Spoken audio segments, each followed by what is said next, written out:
कहानी शुरू होती है एक लड़के से, नाम है कट, सिर्फ 15 साल का, एक छोटे से गांव का रहने वाला जो कि पहाड़ों के बीच में छुपा हुआ था, जिसका नाम तक दुनिया नहीं जानती थी। उसका सपना था एक बड़ा एडवेंचरर बनने का। इस सपने को पूरा करने के लिए वो सिटी आया था और एक एस रैंक एडवेंचरर पार्टी का हिस्सा बन गया, लेकिन बस एक अर्नेड बॉय के रूप में। जब उसकी पार्टी के लोग बड़े बड़े मोस्टर से लड़ रहे थे, तब तक कट तो सिर्फ फाइट स्टार्ट होने से पहले ही गिर जाता था। फिर भी वो खुश था कि वो एक ऐसे पार्टी का हिस्सा जिसे पूरी दुनिया हीरो के रूप में जानती थी। लेकिन एक दिन उसकी जिंदगी का सबसे बड़ा झटका उसे मिला। उसकी पार्टी के लोगों ने उसे कह दिया कि तुम फायर्ड हो, मतलब कि अब तुम पार्टी का हिस्सा नहीं रहे। ये सुनते ही कट के पैरों के तले जमीन खिसक गई। उसने पार्टी लीडर से पूछा कि मैंने ऐसा क्या गलत किया, तो लीडर ने हंसते हुए कहा कि तुमने कुछ भी नहीं किया और यही सबसे बड़ी दिक्कत है। इस दुनिया के कानून के हिसाब से एक पार्टी में सिर्फ 4 ही लोग रह सकते हैं और अब वो लोग एक हाई रैंक मेज को लेकर आने वाले थे, इसलिए कट को निकालना जरूरी था। कट ने उनसे इल्तिजा ली कि प्लीज मुझे रहने दो, लेकिन जवाब में उसे पेट में एक जोर सी लात मिली और वो बेहोश हो गया।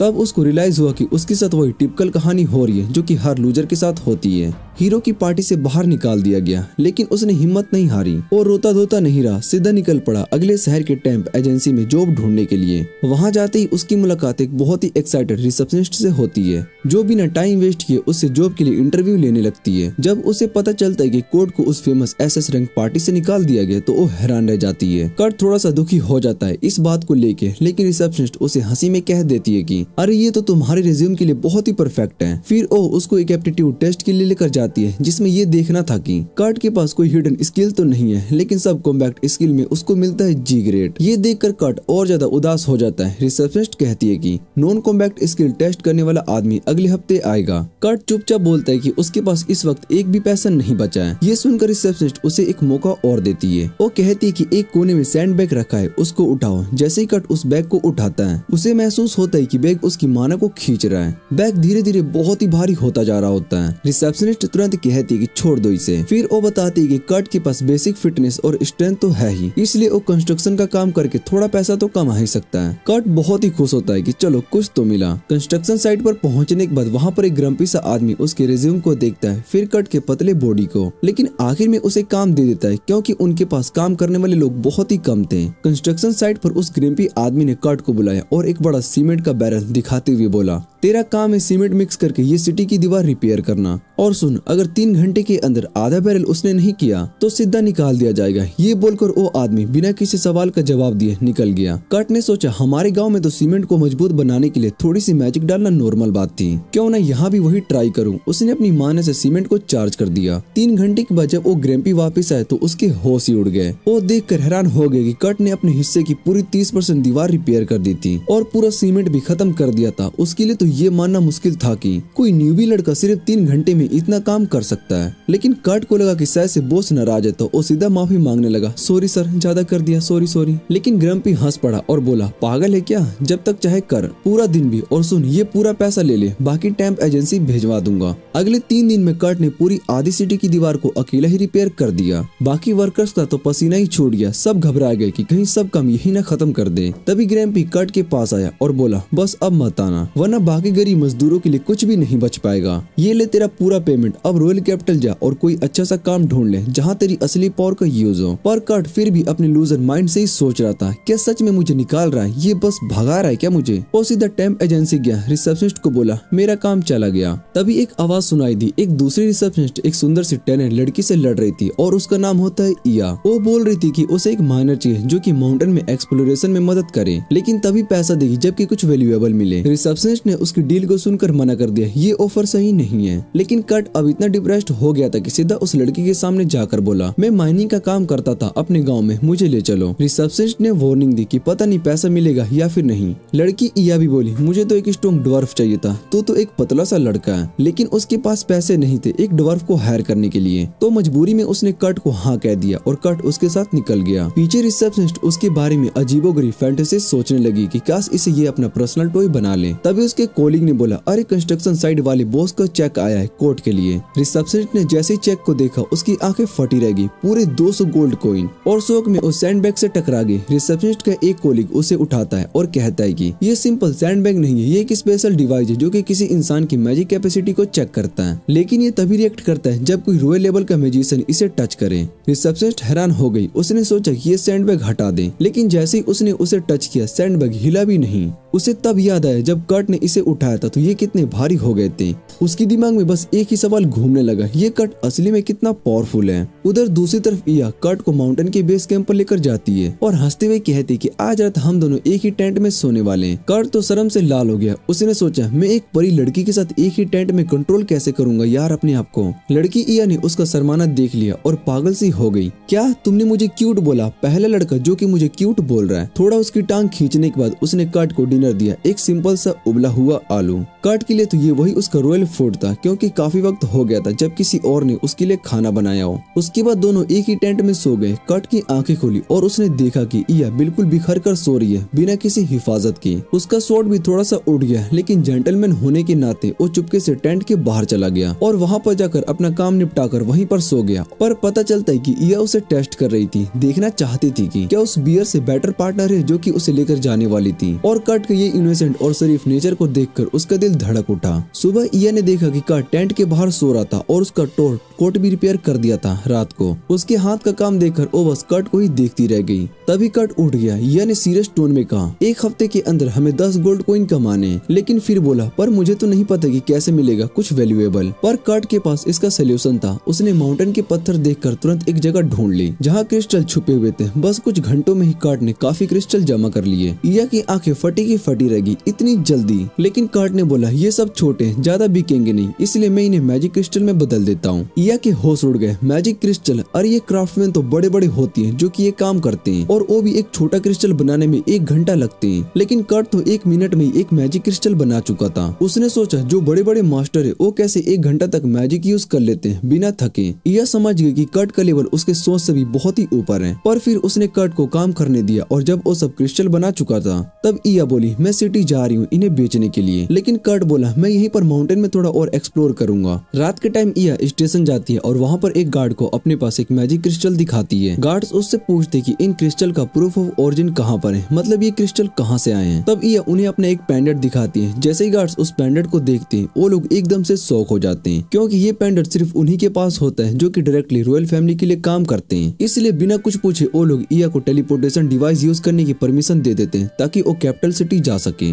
उन्हें बिल्कुल भी अब ये नहीं पता होता है कि इया अब रॉयल फैमिली के लिए काम नहीं करती। कैपिटल पहुंचने के बाद इया अपने एक दोस्त मिको के पास जाती है जिसे वो ये मैजिक क्रिस्टल बेच सके। पहले तो मिको बोलती कि ये क्रिस्टल ज्यादा कीमती नहीं है क्योंकि इनका ग्लो बहुत ही कम है। पर जैसे ही मिको उन्हें ध्यान से देखती है वो तुरंत बोलती कि वो एक क्रिस्टल के लिए 10 कॉइन देगी। ये सुनकर इया भी हैरान हो जाती है। अब मिको बताती है कि इन क्रिस्टल के अंदर नॉर्मल से 10 गुना ज्यादा माना है और क्योंकि ये माना लीक नहीं हो रहा है इसलिए ज्यादा ग्लो भी नहीं कर रहा है। फिर इया मिको को बताती है कि उसके पास ऐसे और भी 49 क्रिस्टल्स हैं। मिको बिना सोच विचार के तुरंत सब के सब क्रिस्टल खरीद लेती है। डील कंप्लीट होने के बाद मिको इया से पूछती कि ये क्रिस्टल किसने बनाया, लेकिन इया कर्ट का नाम बताने के लिए मना कर देती है क्योंकि वो बिना कर्ट की परमिशन के वो कुछ भी नहीं बताना चाहती। मिको अपने रॉयल कोर्ट का स्टैचू यूज करके इया पर दबाव डालती है लेकिन इया अपने फैसले पर बनी रहती है। आखिर में मिको इया से कहती कि जो भी ये इंसान ये क्रिस्टल बना रहा है कहीं वो दूसरे देश ना चला जाए और ये भी बोलती कि उस इंसान को कहने कि अगर वो चाहे तो उसे एक नोबल का टाइटल मिल सकता है, साथ ही कोर्ट मैच का बड़ा पद भी। इया हाँ बोल देती है लेकिन जैसे ही वो शॉप से बाहर निकलती है वो अंदर ही अंदर घबरा जाती है। अगले दिन सुबह सुबह वो तुरंत वापिस से दूसरे शहर में चली जाती है और डायरेक्ट जॉब एजेंसी पहुंचती है कर्ट के बारे में पूछने के लिए। रिसेप्शनिस्ट उसके बारे में कुछ भी बताने से बचने की कोशिश करती है लेकिन इया अपना रॉयल पास दिखाती है और कर्ट की फाइल देख लेती है। फाइल पढ़कर वो बहुत ही हैरान हो जाती है कर्ट ने अब तक क्या क्या काम कर लिया है। फिर और रिसेप्शनिस्ट को स्ट्रिक्टली कह देती कि आगे से कर्ट के बारे में किसी को भी एक बड़ी बात नहीं बतानी। इसके बाद इया अपने सारे पैसे जो क्रिस्टल बेचकर मिले थे कर्ट के नाम डिपॉजिट कर देती है। उसके बाद सीधा उस माउंटेन पहुंच जाती है जहाँ पर कर्ट था। वहाँ जाकर वो बहुत ही शॉक्ड हो जाती है क्योंकि कर्ट ने सिर्फ एक दिन में अपना पूरा घर खुद बना लिया था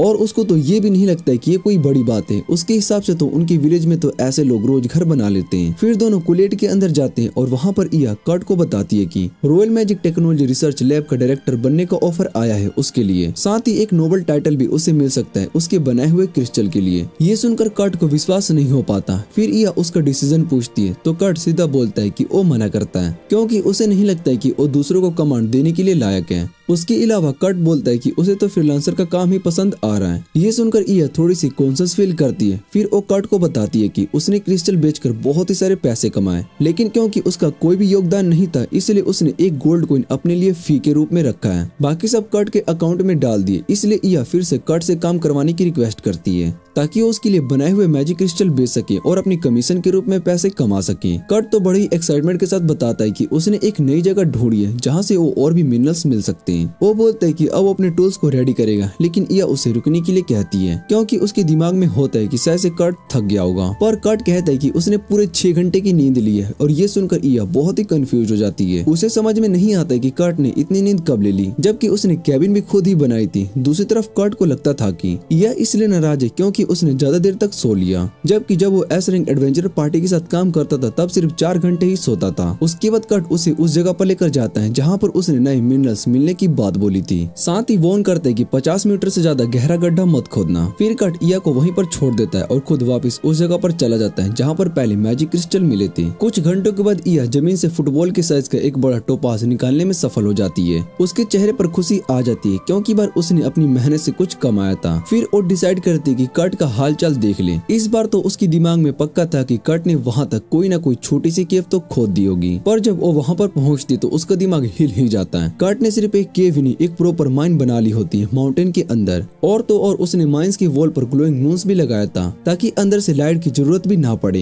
यह एकदम से शॉक्ड रह जाती है। तभी कट एक क्रिएट से पत्थर बनाकर वहाँ पर आ जाता है। यह जल्दी से पूछ लेती है कि उसका काम कैसा रहा, दिल में ये बात लेकर कि कहीं उसे और कोई शॉकिंग बात ना पता चल जाए। पर कट बोलता है कि बैड लक से उसे ज्यादा कुछ खास नहीं मिला, बस एक बेकार सी पत्थर और बहुत ही सारे मिनरल्स मिले जो कि वो ढूंढ रहा था। ये सुनकर ईया थोड़ी सी रिलैक्स फील करती है, लेकिन जब कट बोलते हैं कि ये बेकार से पत्थर मिनरल कहलाते हैं तो उसके होश उड़ जाते हैं। कट कैजुअली कहता है कि उनके गांव में तो मिनरल इतना ज्यादा मिलता है कि लोग उसे फेंक देते हैं। और ईया के दिमाग में एक और जोर का धमाका होता है क्योंकि मिनरल की कीमत प्लेटिनम और डायमंड से भी ज्यादा होती है। वो तो वहीं जमीन पर घुटनों के बल गिर जाती है, बिल्कुल हैरान और परेशान होकर। फिर वो कट से पूछती कि वैसे वो दूसरा कौन सा और ढूंढ रहा था। तब कट उसे एक छोटा सा पीस दिखाता है जिसका नाम होता है ओराचम। यह जानते ही पहचान लेती है, ये वही लेजेंडरी मिनरल है जिसे गॉड्स ऑफ मेटल कहते हैं। वो शख्स सुबह भरी आवाज में कट से पूछती है कि तुमने ये इतनी सारी चीज माउंटेन में कैसे मिल गए। कट मुस्कुराते हुए कहते हैं कि ओराचम तो दुनिया की किसी भी कोने में मिल सकता है, बस उसके लिए 7 किलोमीटर गहरा गड्ढा खोदना पड़ता है। ये सुनकर ईया के पास अब हैरान होने की भी ताकत नहीं बचती है। वो बस कंफर्म करती है कि क्या कोट ने वाकई 7 किलोमीटर जमीन के नीचे गड्ढा खोद डाला और फिर सरफेस तक वापस कैसे आया, जबकि उसने सिर्फ एक पत्थर ढूंढने में अपना वक्त लगाया था। तभी सूरज की सुनहरी किरणें माइन के दूसरे साइड के अंदर घुसने लगती है और ईया को समझ में आता है कि कट ने माइनिंग करते करते माउंटेन की उस पार तक एक टनल भी बना दिया है। लेकिन अब उसके लिए ये सब एक नॉर्मल बात हो गई थी क्योंकि कट तो वैसा ही था। खुशकिस्मती से अब यू इस नए टनल को विलेज और पास के शहर के बीच एक शॉर्टकट रास्ता बना सकती है। इससे सफर का समय बहुत ही कम हो जाएगा। उसके दिमाग में तुरंत एक प्लान आता है। लाइसेंस्ड मर्चेंट से मेंटेनेंस फीस लेकर उन्हें टनल यूज करने देगी जो उसके टैक्सेस और डेली एक्सपेंसेस को आराम से कवर कर देगा। कुछ दिनों के बाद कट शहर जाता है और वहाँ पर उसकी मुलाकात होती है एक पुराने चेहरे बंडाना से जो उसकी पुरानी पार्टी की मेंबर थी। कट तो उसे देखकर खुशी से भर जाता है, पर बंडाना ठंडे चेहरे के साथ बोलती है कि उसने वो पार्टी छोड़ दी है। जब कट को उन्होंने पार्टी से निकाला था तब से उनका हर मिशन बिगड़ने लगा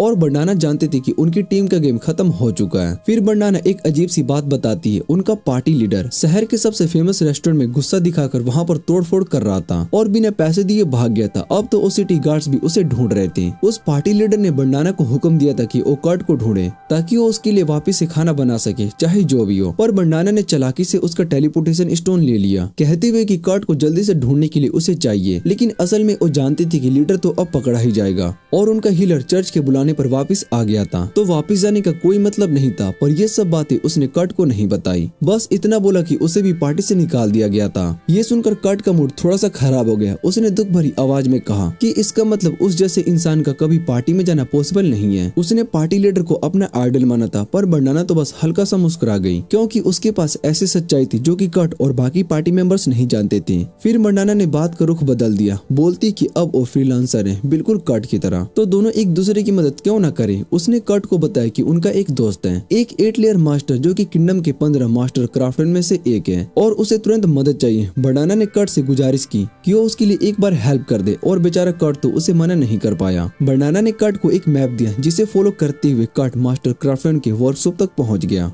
जब कट वर्कशॉप के गेट तक पहुंचता तो उसके सामने एक प्यारी सी एल्फ शेल्फ लड़की दरवाजा खोलती है। कर्ट हैरान हो जाता है, सोचता है कि ये वो छोटी सी लड़की 8 लेयर मास्टर है, पर उस लड़की ने मुस्कुराते हुए अपना परिचय दिया, मैं मिशेल हूँ, मास्टर क्राफ्टमैन की असिस्टेंट। वो बड़ी खुशी के साथ कर्ट को अंदर लेकर जाती है। कर्ट उसे बताता है कि वो बनाना के कहने पर यहाँ पर मदद करने के लिए आया है, लेकिन जैसे ही वो घर के अंदर कदम रखता है उसका मन पछताने लगता है। घर के अंदर बदबू तो किसी बैचलर के कमरे से भी ज्यादा खराब थी। पूरा घर गंदगी और कचरे से भरा हुआ था। मिशेल मासूमियत से कहती है कि बस थोड़ी सफाई में मदद चाहिए थी। तब कोर्ट को समझ में आता है कि उसे किसी बड़े काम के लिए नहीं बल्कि सफाई के लिए बुलाया गया है। इसी बीच अंदर से मास्टर की आवाज आती है। मिशेल तुरंत वर्कशॉप की तरफ चली जाती है और कर्ट को अकेला छोड़ देती है सफाई करने के लिए। पर कर्ट भी कम नहीं था, उसने अपना क्लीनिंग गियर निकाला और सिर्फ 30 मिनट में गंदगी से बाहर कचरे को हटा दिया, जैसे कि वो नया बना दिया हो। उसके बाद वो मिशेल के पीछे उस डायरेक्शन में गया जहाँ पर वो गई थी। उसने एक दरवाजे पर हल्के से नॉक किया, अंदर से आवाज आई, अंदर आ जाओ। कर्ट चुपचाप अंदर चला गया और तब उसके होश उड़ गए क्योंकि सामने एक लड़की कपड़े बदल रही थी। कर्ट पूरा नर्वस हो गया, आंखें इधर उधर घूमने लगी उसकी, पर लड़की बिल्कुल भी नहीं घबराई। उसने बस कर्ट को देखा जैसे कोई बड़ी बात ना हो।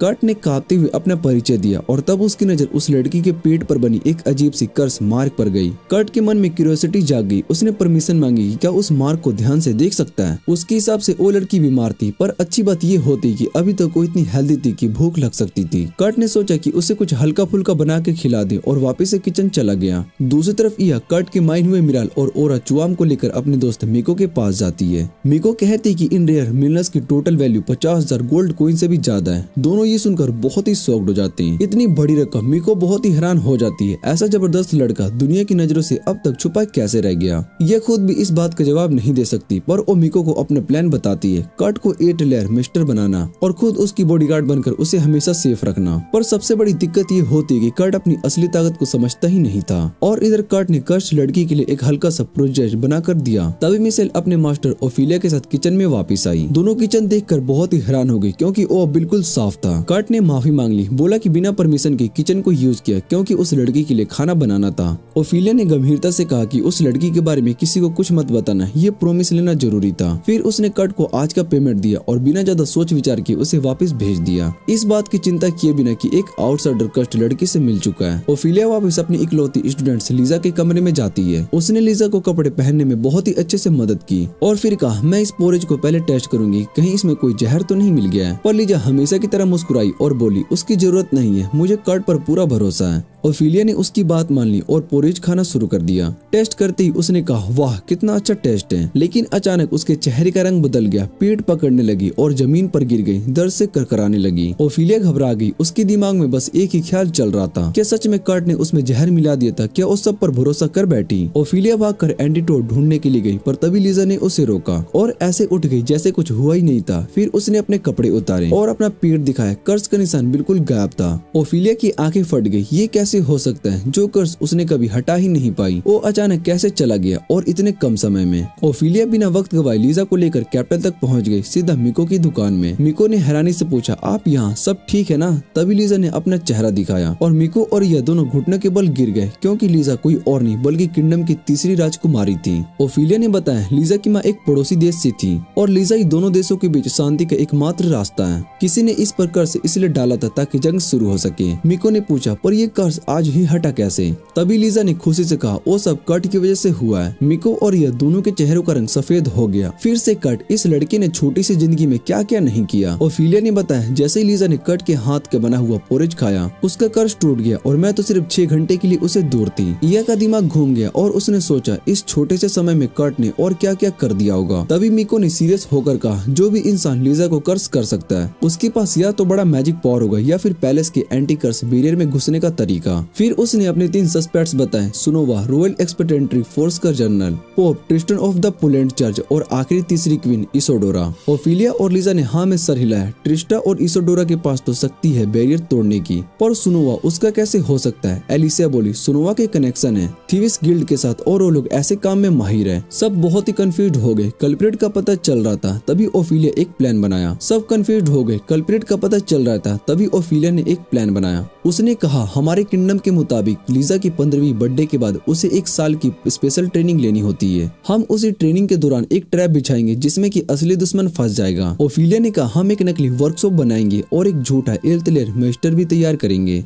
जब लीजा उस नकली उस्ताद से ट्रेनिंग लेना शुरू करेगी तो दुश्मन जरूर जानने की कोशिश करेगा कि वो कौन है, और क्योंकि वो आदमी असली नहीं होगा तो उसे कुछ पता भी नहीं चलेगा। मिको समझ गई कि अगर दुश्मन ज्यादा कोशिश करेगा तो अपनी असली पहचान खुद खो देगा। लेकिन दिक्कत ये होती कि ऐसा फेक मास्टर बनेगा कौन। तभी इया मुस्कुराई और कर्ट का बनाया हुआ मैजिक क्रिस्टल दिखाई। ओफिलिया उस क्रिस्टल को देखकर बहुत ही हैरान हो गई और उसे समझ में नहीं आया कि कर्ट के पास एक नहीं बल्कि SSS रैंक स्किल है। लीजा भी बहुत ही इम्प्रेस्ड हो गई। उसके चेहरे पर हैरानी और खुशी दोनों ही थी। दूसरी तरफ कर्ट अगली सुबह ओफिलिया के वर्कशॉप गया, लेकिन वो वहाँ पर बंद थी। वापस जाते वक्त उसकी मुलाकात मिशेल से हुई। मिशेल ने बताया कल रात के बाद ओफिलिया कहीं पर चली गई, इसलिए आज वो काम पर नहीं आई। ये सुनकर कर्ट थोड़ा सा उदास हो गया, पर तभी उसके पेट से आवाज आई और वो सीधा एक इन में खाना खाने के लिए चला गया। वहाँ उसने कुछ एडवेंचरस को बात करते हुए सुना। वो अपना मिशन कैंसिल कर रहे थे क्योंकि उनका पोर्टर भाग गया था। कर्ट के दिमाग में एक आइडिया आया, ये तो मेरे लिए मौका है काम मिलने का। वो उनके पास गया पर एक लड़की हंस पड़ी, तुम जैसे पतले लड़के से हम क्या ही उम्मीद करें, अपना वजन भी नहीं उठा पाओगे। तभी उनका नाइट उसे डांटता है, शर्म कर, शकल से नहीं काम से ताकत दिखाई जाती है पगली।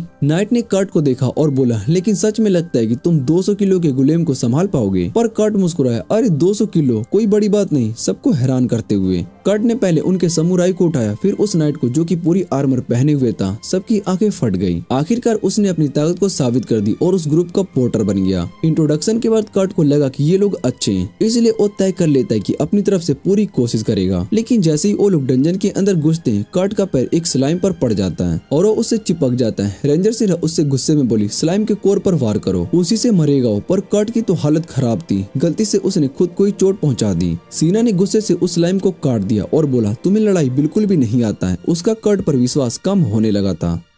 कर्ट अपने पार्टी मेंबर से माफी मांगता है क्योंकि उसकी वजह से उनका मिशन स्लो हो रहा था। लेकिन उसकी पार्टी के लोग उससे कहते कि उसे चिंता करने की बिल्कुल जरूरत नहीं है। वो कहते कि तुम्हारा काम है बस सामान उठाना, तुम्हारी सुरक्षा की जिम्मेदारी हमारी है। कर्ट के लिए ये सब सुनना एक बिल्कुल सपने जैसा था, क्योंकि उससे पहले जो वो पार्टी में था वो हमेशा उसकी गलतियों के लिए डांटते थे, गुस्सा करते थे। ये बात सोचकर कर्ट की आंखों से आंसू निकल आते हैं, लेकिन वो अपने आंसू पोंछता है और मिशन पर आगे बढ़ता है। कुछ देर के बाद वो सब लोग एक केव के पास पहुंच जाते हैं। वहाँ से न ग्लोइंग मूस लगाती है ताकि उन्हें अंधेरे में भी दिख सके। और तभी कर्ट को केव की दीवार पर कुछ फ्रेश गोब्लिन्स की पोटी दिखाई देती है। एडवेंचरस उससे कहते हैं कि 2-4 गोब्लिन तो वो आसानी से संभाल लेंगे, लेकिन अगर एक पूरा ग्रुप मिल गया तो हमें भागना पड़ेगा। ये सोचकर वो सभी लोग आगे बढ़ने लगते हैं। तभी कर्ट को केव की दीवार पर कुछ अजीब दिखाई देता है, पर उसे देखने से पहले एडवेंचरस एक गोब्लिन को देख लेते हैं और बिना टाइम वेस्ट किए उसे मार डालते हैं। लेकिन मरने से पहले वो गोब्लिन जोर जोर से चीख कर अपने दोस्तों को बुला लेता है। अगली पल दोनों तरफ से गोब्लिन की आवाजें आने लगती है। सब समझ जाते हैं कि अब इनके पास भागने का कोई रास्ता नहीं बचा। तभी कर्ट सभी को बताता है कि उसने एक सीक्रेट पैसेज देख लिया है जिससे हमें भागना चाहिए। लेकिन एडवेंचरस कुछ और ही डिसाइड कर लेते हैं। जैसे ही कर्ट सीक्रेट दरवाजा खोलता है, सीना उसके पीछे भागकर चली जाती है और कहती है कि मैं तुम्हारे साथ एग्जिट ढूंढने चलूंगी। लेकिन अचानक से वो दरवाजा बंद कर देती है। कर्ट समझ नहीं पाता है कि वो क्या कर रही है। तभी दूसरी तरफ से वॉरियर और समुराई कर्ट को कहते हैं कि हमारे पास अब कोई दूसरा ऑप्शन नहीं है, हम यहीं पर रुककर गोब्लिन्स को रोकने वाले हैं, तुम दोनों बस निकल जाओ। ये सुनते ही कर्ट शॉक हो जाता है। वो कहता है कि मैं भी तुम्हारे साथ लड़ूंगा। लेकिन सीना उसे डांट कर कहती है कि चुप रहो, तुम एक छोटी सी स्लाइम को भी नहीं मार सकते हो, तुम बस सबका बोझ बनोगे। कर्ट के मन में गिल्ट भर जाता है। उसे समझ में आता है कि ये दोनों अपनी जान की कुर्बानी दे रहे सिर्फ उसे बचाने के लिए और उनकी मदद के लायक भी नहीं है। लेकिन सीना उससे कहती कि उसकी मौत नहीं होगी, वो बचेंगे। फिर वो कर्ट से कहती कि जल्दी से एग्जिट ढूंढना होगा। सीना ग्लोइंग मोस को रूम में फैला रही होती है। तभी उसकी नजर एक बड़े से आयरन ड्रैगन गोलेम पर पड़ती है और वो वहीं पर डर के मारे जम जाती है। इधर इया लीजा को लेकर उस इन में पहुंचती है जहाँ कर्ट स्टे कर रहा था, लेकिन कर्ट अपने रूम में नहीं मिलता। तभी अचानक से एक बंडाना वाला आदमी रूम के बाहर दिखाई देता है और वो कहता है कि कर्ट एक एडवेंचरस पार्टी के साथ नॉर्थ वाली केव में गया है। यह तुरंत भाग कर देखती कि वो बंदा कौन है, लेकिन तब तक वो बंदा वहाँ से गायब हो चुका था। यह को शक होता है कि कहीं ये कोई ट्रैप नहीं है और उसका मन कर्ट के लिए बहुत ही चिंतित हो जाता है और वो डिसाइड करती है कि वो केव तक जाएगी और कर्ट को ढूंढेगी। लिस कहती है कि वो भी इया के साथ चलेगी क्योंकि उसे अपने आप को बचाने जितनी मैजिक तो आती ही है। इया के पास कोई दूसरा ऑप्शन नहीं होता, इसलिए वो उसको अपने साथ ले जाती है। दोनों ही केव तक पहुंच जाते हैं जहाँ से हार्ड फ्लोर शुरू होता है और कर्ट के फुटप्रिंट्स वहाँ पर दिखाई देना बंद हो जाते हैं। लीजा तुरंत एक मैजिक स्पेल का यूज करके अपनी सेंसेस को बढ़ा लेती है। यह सोचती है कि शायद से प्रिंसेस अपने सुनने की पावर बढ़ाकर कर्ट को ढूंढेगी, लेकिन ये ऑब्सेस्ड लड़की अपनी सेंस ऑफ स्मेल बढ़ा लेती है और दीवार को सूंघती है जैसे कोई कुत्ता कर्ट के पीछे पीछे जा रहा हो। यह उसे देखकर बहुत ही शौक होती है और वो थोड़ी सी जेलस भी।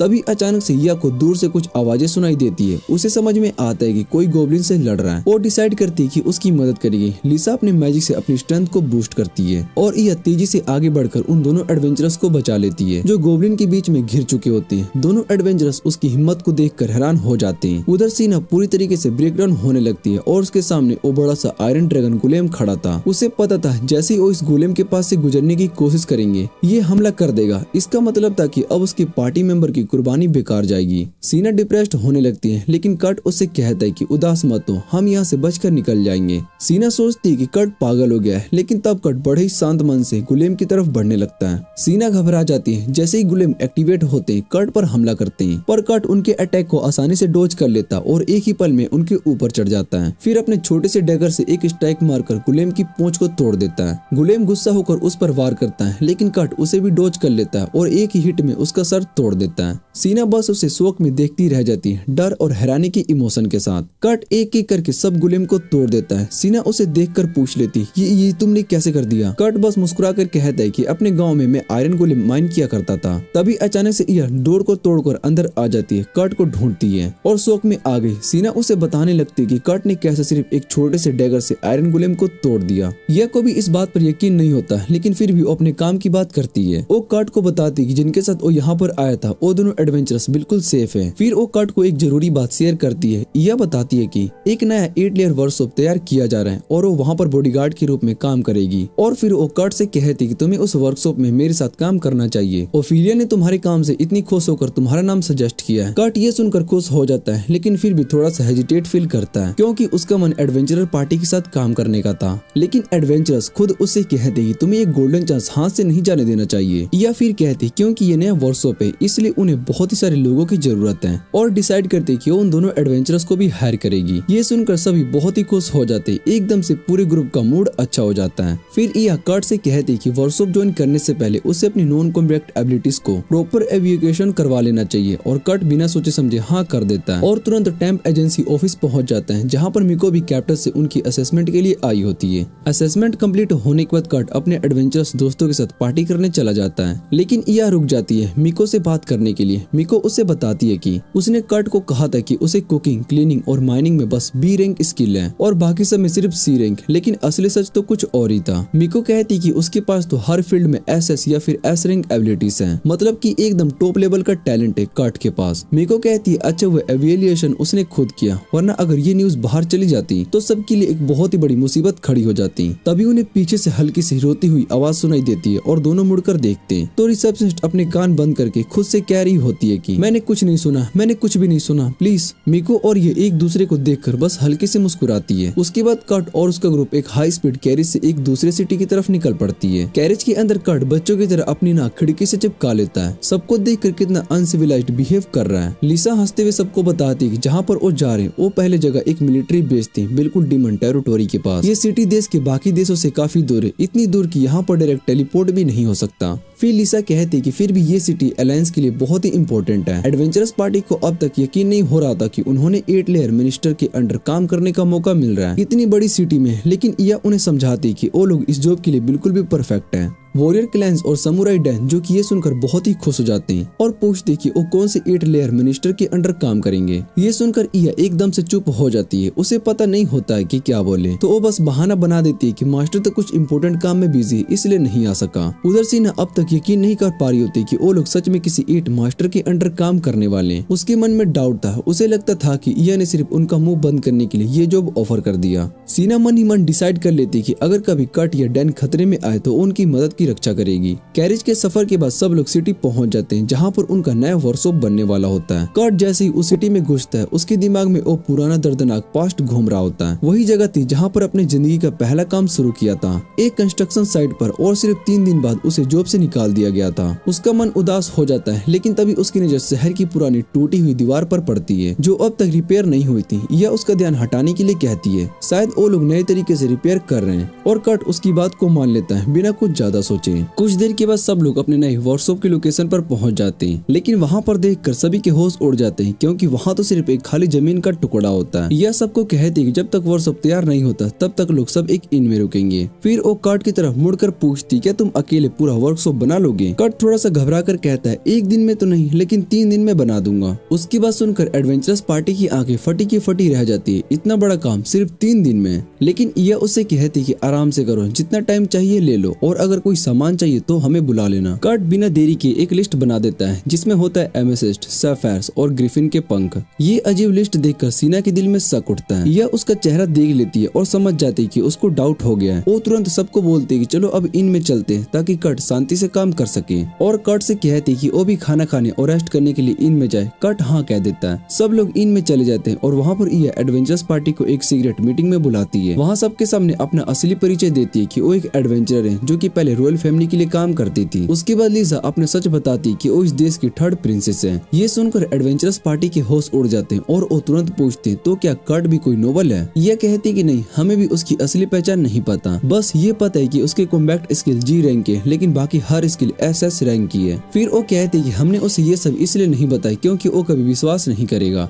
ये सुनकर सीना का गुस्सा फट जाता है। वो यह से बोलती है कि तुम लोग कर्ट का फायदा उठा रहे हो, उसे असली पहचान छुपाकर, और अपने भाई की तरफ मुड़कर कहती कि तुम तो कुछ बोलो। लेकिन कैनी शांत रहता है और वो जानता है कि ये सब बात उनके समझ के बाहर है। वो कहता है, लड़कियां तुम अपनी बात पूरी करो। तब लिस बताती कि उस पर किसी ने श्राप डाल दिया था और कर्ट ने सिर्फ एक बॉल ब्रिज बनाकर उसका श्राप तोड़ दिया। इस वजह से वो लोग ये वर्कशॉप इस दूर शहर में बना रहे ताकि अपनी असली पहचान छुपा सके और श्राप देने वाले को यहाँ पर खुद आने पर मजबूर कर सके। लिस कहती कर्ट को इस बारे में कुछ भी नहीं पता, उसे तो ये भी नहीं मालूम है कि मैं एक राजकुमारी हूँ, फिर भी उसने बिना किसी फायदे की मेरी मदद की। लिस फिर एडवेंचर से कहती कि कर्ट इस दुनिया के लिए बहुत ही ज्यादा अच्छा है। लिस फिर एडवेंचर से कहती कि कर्ट इस दुनिया के लिए बहुत ही सच्चा है। मैं चाहती हूँ कि तुम लोग भी उसकी रक्षा में हमारी मदद करो। डेंजो और कैन तुरंत हाँ बोल देते क्योंकि अब वो भी कर्ट के दोस्त बन चुके हैं। लेकिन सीना अब तक इन बातों पर भरोसा नहीं कर पा रही होती और वो कहती कि हम अपनी जान क्यों दाव पर लगाए उस लड़के के लिए जिसे कि हमने बस 3 दिन पहले ही मिला। तब यह हल्की से मुस्कुराकर कहती है कि मैं भी कर्ट से सिर्फ 6 दिन पहले ही मिली थी, इसलिए मैं तुम्हारी बात को अच्छी तरह समझ सकती हूँ। सीना ये सब जानकर बिल्कुल शौक हो जाती है। उसका दिमाग घूम जाता है और चुपचाप इनके बाहर निकल जाती है, सोचती कि अब क्या करना चाहिए। उसके मन में आता है कि सबसे पहले कर्ट से मिलकर उसे ये सच बता देना चाहिए। लेकिन जैसे ही वर्कशॉप के पास पहुंचती है उसका मुंह खुला का खुला रह जाता है। कर्ट बेसमेंट का काम ऑलरेडी खत्म कर चुका होता है। सीना आंखें फाड़ कर देखती रह जाती है, फिर धीरे से कहती है कि ये तुमने कब कर लिया? कर्ट बहुत ही सिंप्लिसिटी से कहता है कि मैं तो बहुत ही धीरे कर रहा हूँ, हमारे गाँव में तो एक दिन में पूरा घर बना दिया जाता है। सीना का शौक और भी बढ़ जाता है और वो उससे पूछती है कि तुम्हें बुरा नहीं लगता है कि इतना काम तुम्हारे सिर पर डाल दिया गया? लेकिन कर्ट हमेशा की तरह मुस्कुराता है और कहता है कि मुझे तो मजा आता है। पहले के पार्टी वाले तो हमेशा मुझे जानबूझकर कहते रहते थे, पर अब मैं सबके काम आ रहा हूँ, अच्छा लगता है मुझे बहुत। सीना को तब समझ में आता है कि इया ने क्यों कहा था कि कर्ट इस दुनिया के लिए बहुत ही सच्चा है। उसका दिल पिघल जाता है और वो डिसाइड करती है कि वो भी इया और लिस के प्लान का हिस्सा बनेगी। कर्ट को इस दुनिया से बचाने के लिए दूसरी तरफ डेंजो अपने पुराने शहर वापस जाता है। वहाँ पर उसकी मुलाकात बंडाना से होती है जो कि एक इन्फॉर्मेंट बन चुकी होती है। बंडाना उससे कहती कि वो पोर्टर है जो कि तुम्हारी लास्ट मिशन में भाग गया था, असल में एक प्रोफेशनल क्रिमिनल जो कि पार्टी ज्वाइन करता है सिर्फ उनका नुकसान करने के लिए। उसने डेंजो की पार्टी को भी एक मुश्किल मिशन पर मारने भेजने की प्लान की थी जो उसके राइवल ने उसको हायर करके करवाया था, लेकिन किस्मत से तुम लोग बच गए। डेंजो उसका शुक्रिया अदा करता है, उसे इन्फॉर्मेशन का पैसा देता है, फिर चला जाता है उस ट्रेडर के बार में जो कि सक्सेस सेलिब्रेट कर रहा होता है। वहाँ वो ट्रेडर अपने दोस्तों के सामने डेंजो की पार्टी को गाली दे रहा होता है और प्लान बना रहा होता है कि अगले क्लाइंट के लिए डेंजो को बर्बाद करेगा। लेकिन तभी उसकी नजर डेंजो पर पड़ती है जो कि चुपचाप उसके पीछे बैठा होता है। उसकी हवा टाइट हो जाती है और वो भागने लगता है, लेकिन एक वायर में पैर अटक जाते हैं और डेंजो उसे आसानी से पकड़ लेता है। डेंजो मुस्कुराता है और कहता है अगली बार किसी को हायर करते वक्त दिमाग लगा लेना। वो बेचारा चोर डर के मारे मुंह छोड़ देता है और जिंदगी भर की भीख मांगने लगता है। लेकिन डेंजो उसे मारना नहीं चाहता था, वो सिर्फ एक धमकी देता है, दोबारा मेरे दोस्तों के पास आना मत, और छोड़ देता है। ये सब देखकर बंडाना डिसअपॉइंटेड होती है क्योंकि वो चाहती थी कि डेंजो उस गद्दार को खत्म कर दे ताकि उसके मालिक के प्लान सेफ रहें। लेकिन उसे रोकने से पहले दो स्पाइस आ जाते हैं और उस गद्दार को ले जाते हैं। बंडाना उन्हें पहचान लेती है, ये मिको के इंटेलिजेंस यूनिट के लोग होते हैं जिसने उनके मालिक ने दूर रहने का हुक्म दिया है। तभी उसके डिवाइस में मैसेज आता है नए मिशन का, कट के गाँव के बारे में जानकारी इकट्ठा करने का। इधर 3 दिन बीत जाते हैं जब से कट ने वर्कशॉप बनाना शुरू किया था, और जब वो सब वापस साइट पर आते हैं तो उनके होश उड़ जाते हैं, आंखें फाड़कर देखते रह जाते हैं। जब सब लोग वर्कशॉप के पास पहुंचते तो उनके होश उड़ जाते हैं। ये तो किसी रॉयल महल से कम नहीं लग रही थी। बगीचों में फलों से लदे हुए पेड़, सुंदर सीनरी और एक शानदार बिल्डिंग। सब सोच रहे थे कि कट ने ये सब सिर्फ 3 दिन में कैसे कर दिया, लेकिन असली सरप्राइज तो अभी बाकी था वर्कशॉप के अंदर का। जब सब अंदर जाते हैं तो देखते हैं कि हर कोना फुली फर्निश्ड है, और सबसे बड़ी बात कोर्ट ने एक स्पेशल मशीन भी बनाई थी जो पूरे घर के लिए पानी, रोशनी और गर्मी दे सकती है साल भर के लिए। सब हैरान हो गए थे और ये ने तुरंत पूछा कट ये तुमने कैसे बनाया। कट बड़ी सिंपल स्माइल के साथ कहता है कि जो जेम स्टोन मैंने मंगवाए थे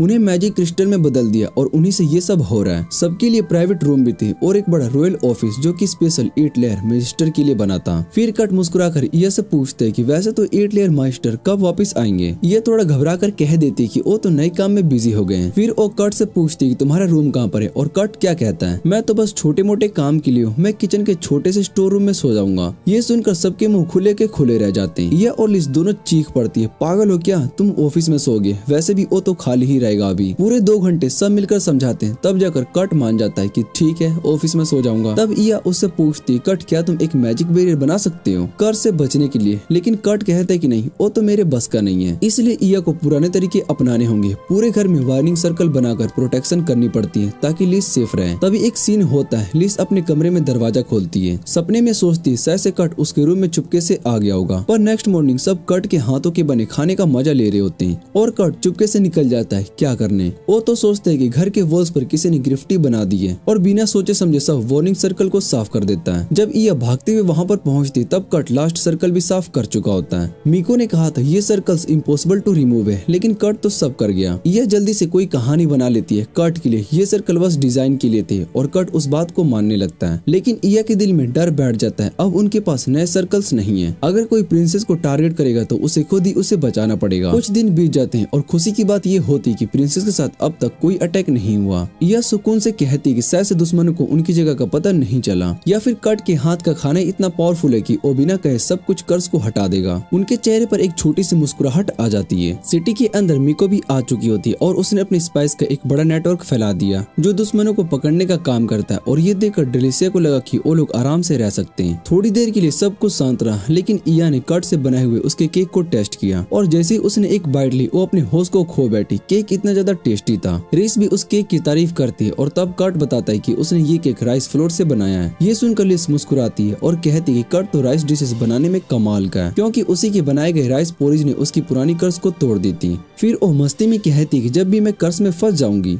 तब तो मुझे वही पोरिज बनाकर खिला देना। लेकिन कट हंसकर कहता है कि अब इसकी जरूरत नहीं पड़ेगी क्योंकि अब तुम्हें दोबारा कभी कर्ज नहीं लगेगी। यह हैरानी से पूछती कि तुम इतने जोर से कैसे कह सकते हो, पहले तो तुमने खुद कहा था कि कर्ज से बचने के लिए बैरियर बनाना मुश्किल है। तब कट उसे शांत करते हुए कहता है कि हाँ, एक नॉर्मल बिल्डिंग के अंदर कर्ज से बचने के लिए बैरियर बनाना मुश्किल होता है, लेकिन ये बिल्डिंग खुद एक बैरियर है जो कि हर कर्ज को उस जगह पर वापस भेज देती है जो कि कर्ज भेजता है। इसलिए मैं बिल्डिंग के अंदर एक और अलग से बैरियर नहीं बना सकता हूँ, तभी मैंने पहले ऐसा कहा था। लेकिन इस बार मैंने बैरियर की एक छोटी सी फंक्शन को 4 कर दी है। अब ये कर्ज को रिफ्लेक्ट करने की वजह उस इंसान को ग्लो करवा देता है ताकि कोई भी इंसान कर्ज से चोट ना खाए। ये सुनकर यह तुरंत मिको और दूसरे लोगों को इन्फॉर्म करने के लिए वहाँ से निकल जाती है। उधर कट लिस से कहता है क्या तुम मेरे साथ शॉपिंग चलोगी। ये सुनते लिस थोड़ा सा उदास हो जाती है क्योंकि वो चाहती तो उसके साथ जाना, लेकिन वो बिल्डिंग की सुरक्षा के लिए बाहर नहीं जा सकती। दूसरी तरफ जनरल एलाडे और उसका असिस्टेंट सिटी के वॉल के आसपास पेट्रोल कर रहे होते हैं क्योंकि पूरे एरिया को एक घना फॉग ने घेर लिया था। जनरल को अंदर से कुछ अजीब सा डर होता है, जैसे कोई बड़ी मुसीबत आने वाली है। लेकिन उसका असिस्टेंट उससे कहता है कि इतनी चिंता मत करो, सिटी की वॉल्स की रिपेयर बिल्कुल अच्छी हुई है, मैं खुद प्रोजेक्ट का सुपरवाइजर था। जनरल उससे कहता है कि हाँ, मैंने तुम्हें इसलिए लगवाया था ताकि कोई दुश्मन का स्पाई वॉल्स के अंदर ना घुस जाए, जो कि सिटी की सेफ्टी को खतरे में डाल दे। इसी बीच मीको, ओफिलिया और ये एक अजीब सी डेड बॉडी को देखते हैं। वो एक कर्स यूजर की लाश होती है, लेकिन लाश के मरने के बाद वो भी ग्लो कर रही होती है। मीको बताती है कि जब उसके स्पाइस वहाँ पर पहुंचे थे तब तक वो ऑलरेडी मर चुका था। ओफिलिया हैरानी से कहती है कि कर्ट ने सच में एक बहुत ही पावरफुल रिफ्लेक्टिंग बैरियर बनाया है, जो कि किसी के मरने के बाद भी काम कर रहा है। वो कहती है कि अगर कर्ट पूरी तरीके से उनके साथ कोऑपरेट करे तो सिर्फ एक दिन में ये प्रॉब्लम सॉल्व हो सकती है। लेकिन यह तुरंत मना कर देती है, क्योंकि वो नहीं चाहती कर्ट किसी भी डेंजर में पड़े। तभी अचानक से पूरी सिटी में अलार्म बजने लगता है, क्योंकि एक स्केलेटन मॉन्स्टर ने बड़ी सेना सिटी के वॉल के पास पहुंच गई थी। ये देखकर जनरल अलाडे और उसका असिस्टेंट घबरा जाते हैं, लेकिन वो तुरंत सोल्जर्स को बुलाने लगते हैं। जनरल डिसाइड करते हैं कि वो यहाँ पर रुककर अपनी जान देकर सिटी की रक्षा करेगा और अपने असिस्टेंट को कहता है कि जल्दी से सभी लोगों को एवैक्यूएट करवा दो। लेकिन तभी अचानक सब स्केलेटन मॉन्स्टर सीधा सिटी की वॉल की तरफ भागने लगते हैं और जैसे ही वो वॉल को टच करते हैं एक एक करके गायब होने लगते हैं। सब लोग हैरान रह जाते हैं कि ये क्या हो रहा है, कोई भी नहीं समझ पाता। ये तक ये रिपोर्ट उसके स्पाइस के जरिए पहुंचाती है और तब उसे समझ में आता है कि ये मॉन्स्टर्स वॉल के वेस्टर्न साइड पर जाकर एब्जॉर्ब हो रहे हैं। वही वॉल का हिस्सा जो कि कर्ट ने रिपेयर किया था। देखते ही देखते मॉन्स्टर की पहली वेव पूरी तरीके से वॉल के अंदर समा जाती है। लेकिन मुश्किल यहीं पर खत्म नहीं होती, क्योंकि अभी और भी स्केलेटन मॉन्स्टर आने वाले थे। इस पूरे अटैक के पीछे एक जाना पहचाना चेहरा था, मार्लिस, वो हीलर जो कि कभी कोर्ट की पुरानी पार्टी का हिस्सा थी, जिसे बिशॉप ने तब निकाल दिया था जबकि पार्टी का लीडर अरेस्ट हुआ था।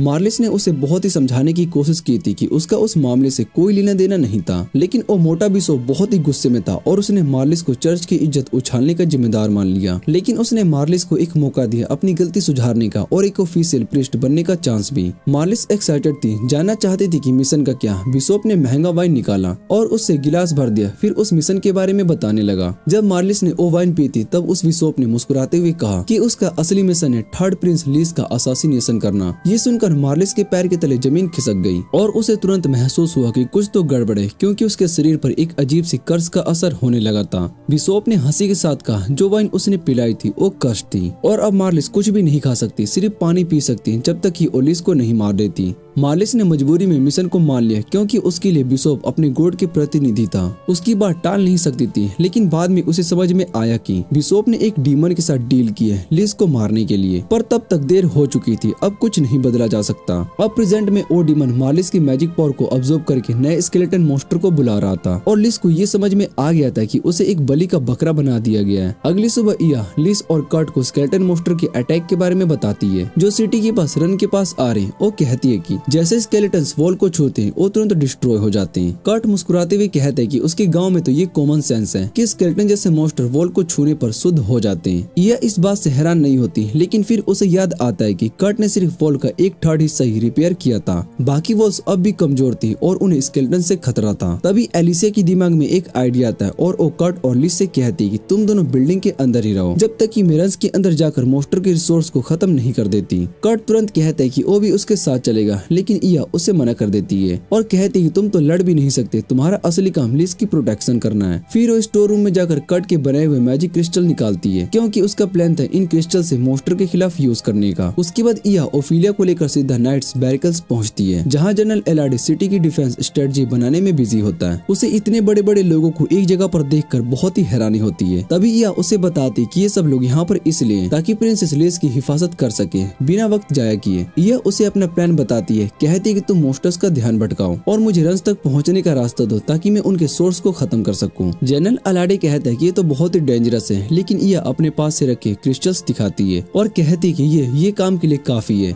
जनरल थोड़ा सोचता है और फिर उसके प्लान को मान जाता है, लेकिन कहता है कि वो भी उसके साथ रंस में जाएगा और सिटी की रक्षा और जिम्मा अपनी डिपोटी को दे देता है। दोनों सिटी के गेट के पास पहुंचते हैं और देखते हैं कि उनके सामने एक बड़ा सा अनडेड मॉन्स्टर का तूफान खड़ा है। यह सबको कहती है कि आंखें बंद कर लो और तुरंत एक मैजिक क्रिस्टल से उन मॉन्स्टर के बीच फेंक देती है। जैसे ही क्रिस्टल एक ज़ॉम्बी को छूता है, एक तीखी रोशनी का धमाका होता है और पूरे एरिया के सभी मॉन्स्टर्स तुरंत शुद्ध होकर मिट्टी में मिल जाते हैं। यह भी हैरान रह जाते हैं कि क्रिस्टल इतना पावरफुल कैसे था, लेकिन उसके पास वक्त नहीं था और जनरल अलाडे के साथ तुरंत रंस की तरफ दौड़ पड़ती है। दूसरी तरफ कर्ट वर्कशॉप में बैठा सोच रहा होता है कि वो अपने दोस्तों की मदद कैसे कर सकता है। उसे अपने गांव के एक मास्टर ब्लैक स्मिथ की याद आती है, जो कि कमाल के वेपन्स बनाता था और कर्ट सोचता है कि अगर वो उसके जैसे तलवार बना सके तो कुछ मदद कर सकता है। वो एक शॉट बनाता है, लेकिन रिजल्ट देखकर खुश नहीं होता। वो उस तलवार को फेंकने वाला होता है, तभी लिस वहाँ पर आकर उसे ढूंढते हुए आ जाती है। लिस उसके हाथों में तलवार देखकर पूछती ये क्या है। कार्ट उससे कहता है कि वो जिस तरह से चाह रहा था वैसा नहीं बनी, लेकिन लिस इस तलवार को सिर के ऊपर उठाकर एक मैजिक स्पेल एक्टिवेट करे तो इसमें शक्ति है। लिस हंसते हुए कहती है कि उसे ये तलवार बहुत ही पसंद है,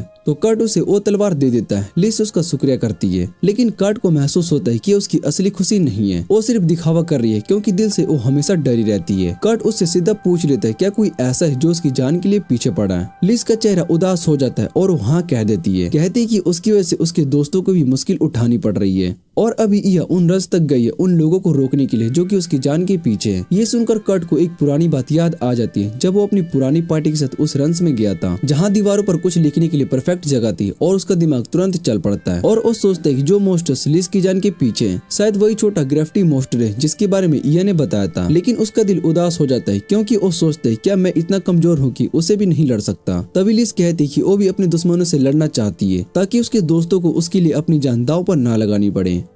कार्ट उसे देखता है और महसूस करता है कि जैसे वो भी अंदर से बहुत ही कमजोर है, जैसे कुछ भी नहीं कर सकता। और लिस से कहता है कि हमें खुद ही जाकर रंस के अंदर उस मोस्टर को हराना होगा, पर लिस अब भी इस बात को लेकर शोर नहीं होती है। वो कहती है कि मोस्टर ने पूरी सिटी को चारों तरफ से घेर रखा है, पर कार्ट उसको समझाता है कि कोई न कोई रास्ता हमेशा होता है, हमें बस नए तरीके ढूंढने होंगे ताकि हम रंस के अंदर पहुंच सके और उन मोस्टर से निपट सके। लिस तैयार होने लगती है रंस के लिए। उसके लिए लड़ाई से पहले अपना लुक सर्वे करना बहुत ही जरूरी है। फिर वो कार्ट के दिए हुए छुरी को देखती है, उस छुरी को जिस पर मैजिक स्पेल लगा होता है। कार्ट ने बताया था कि अगर वो इस छुरी को अपने सिर के ऊपर उठाएगी तो मैजिक एक्टिवेट हो जाएगा। उसके मन में क्यूरियोसिटी जाग जाती है और वो छुरी को साथ लेकर बाहर निकलती है और अपने सिर के ऊपर उठाकर देखती है, पर कुछ भी नहीं होता। तभी कार्ट बोलता है कि अब हमें निकलना चाहिए। जैसे ही लिस पलटने लगती है उसकी नजर एक अजीब सी चीज पर पड़ती है, कुछ ऐसा जो कि उसने कभी एक्सपेक्ट नहीं किया था। इधर दूसरी तरफ इया और आलरेड मोस्टर के एक बड़े झुंड से लड़ रहे होते हैं। उनका टारगेट होता है रन तक पहुंचना। मोस्टर इतने ज्यादा होते हैं कि उनकी टीम थकने लगती है। हर तरफ से ज़ॉम्बी और दूसरे मोस्टर ने घेर रखा होता है। वॉइस कैप्टन उन मोस्टर का ध्यान भटकाने की कोशिश करता है, पर इया के दिमाग में बस एक ही बात चल रही होती है, हमें जल्दी से उस जगह पर पहुंचना होगा जहां से ये मोस्टर आ रहे हैं। तभी अचानक से वो ऑलरेड की चीख सुन लेती है। वो पलट कर देखती है, ऑलरेड घायल हो गया है। जैसे ही वो उसकी मदद करने के लिए बढ़ती है, एक साथ कई मोस्टर उस पर टूट पड़ते हैं और जल्दी से अपने मैजिक क्रिस्टल तक पहुंचने वाली होती है। तभी उनके वर्कशॉप के द्वारा बुलाए गए एडवेंचरस उनकी मदद के लिए पहुंच जाते हैं। कैंस और डैन जो कि मोस्टर से लड़ते हैं, जबकि सैनिक कंफर्म करता है कि मोस्टर्स रंस के अंदर से ही आ रहे हैं और वो शायद जमीन के नीचे छुपे हुए हैं। यह सबको आंखें बंद करने को बोलती है, फिर एक मैजिक क्रिस्टल जमीन पर फेंकती है जिसका चमत्कार लाइट इन मोस्टर को खत्म कर देता है। ये काम करने के बाद सभी रन की तरफ बढ़ने लगते हैं। यह एक टेस्ट ट्यूब निकाल कर आलरेड को देती है और बोलती कि ये बस कुछ हर्ब से बना सूप है, पर जैसे ही आलरेड इन्हें पीता है उसके सारे घाव तुरंत भर जाते हैं बिना कोई निशान छोड़े। आलरेड हैरान रह जाता है, उसे यकीन नहीं होता कि बस एक सिंपल सा सूप था, पर एडवेंचरस उससे कहते कि कर्ट के बनाए चीजों पर हमेशा हैरान होने के लिए तैयार रहना पड़ेगा। तभी रंस के अंदर से एक और बड़ा मोस्टर ग्रुप बाहर निकलता है। कैंस इया से कहता है कि इन मोस्टर को और उनकी टीम को संभाल लेंगे। तीनों उन मोस्टर पर हमला कर देते हैं और इया और आलरेड चुपके से उन रंस के अंदर घुस जाते हैं। उधर मार्लिस का शरीर कमजोर पड़ने लगता है। उसे समझ में आता है कि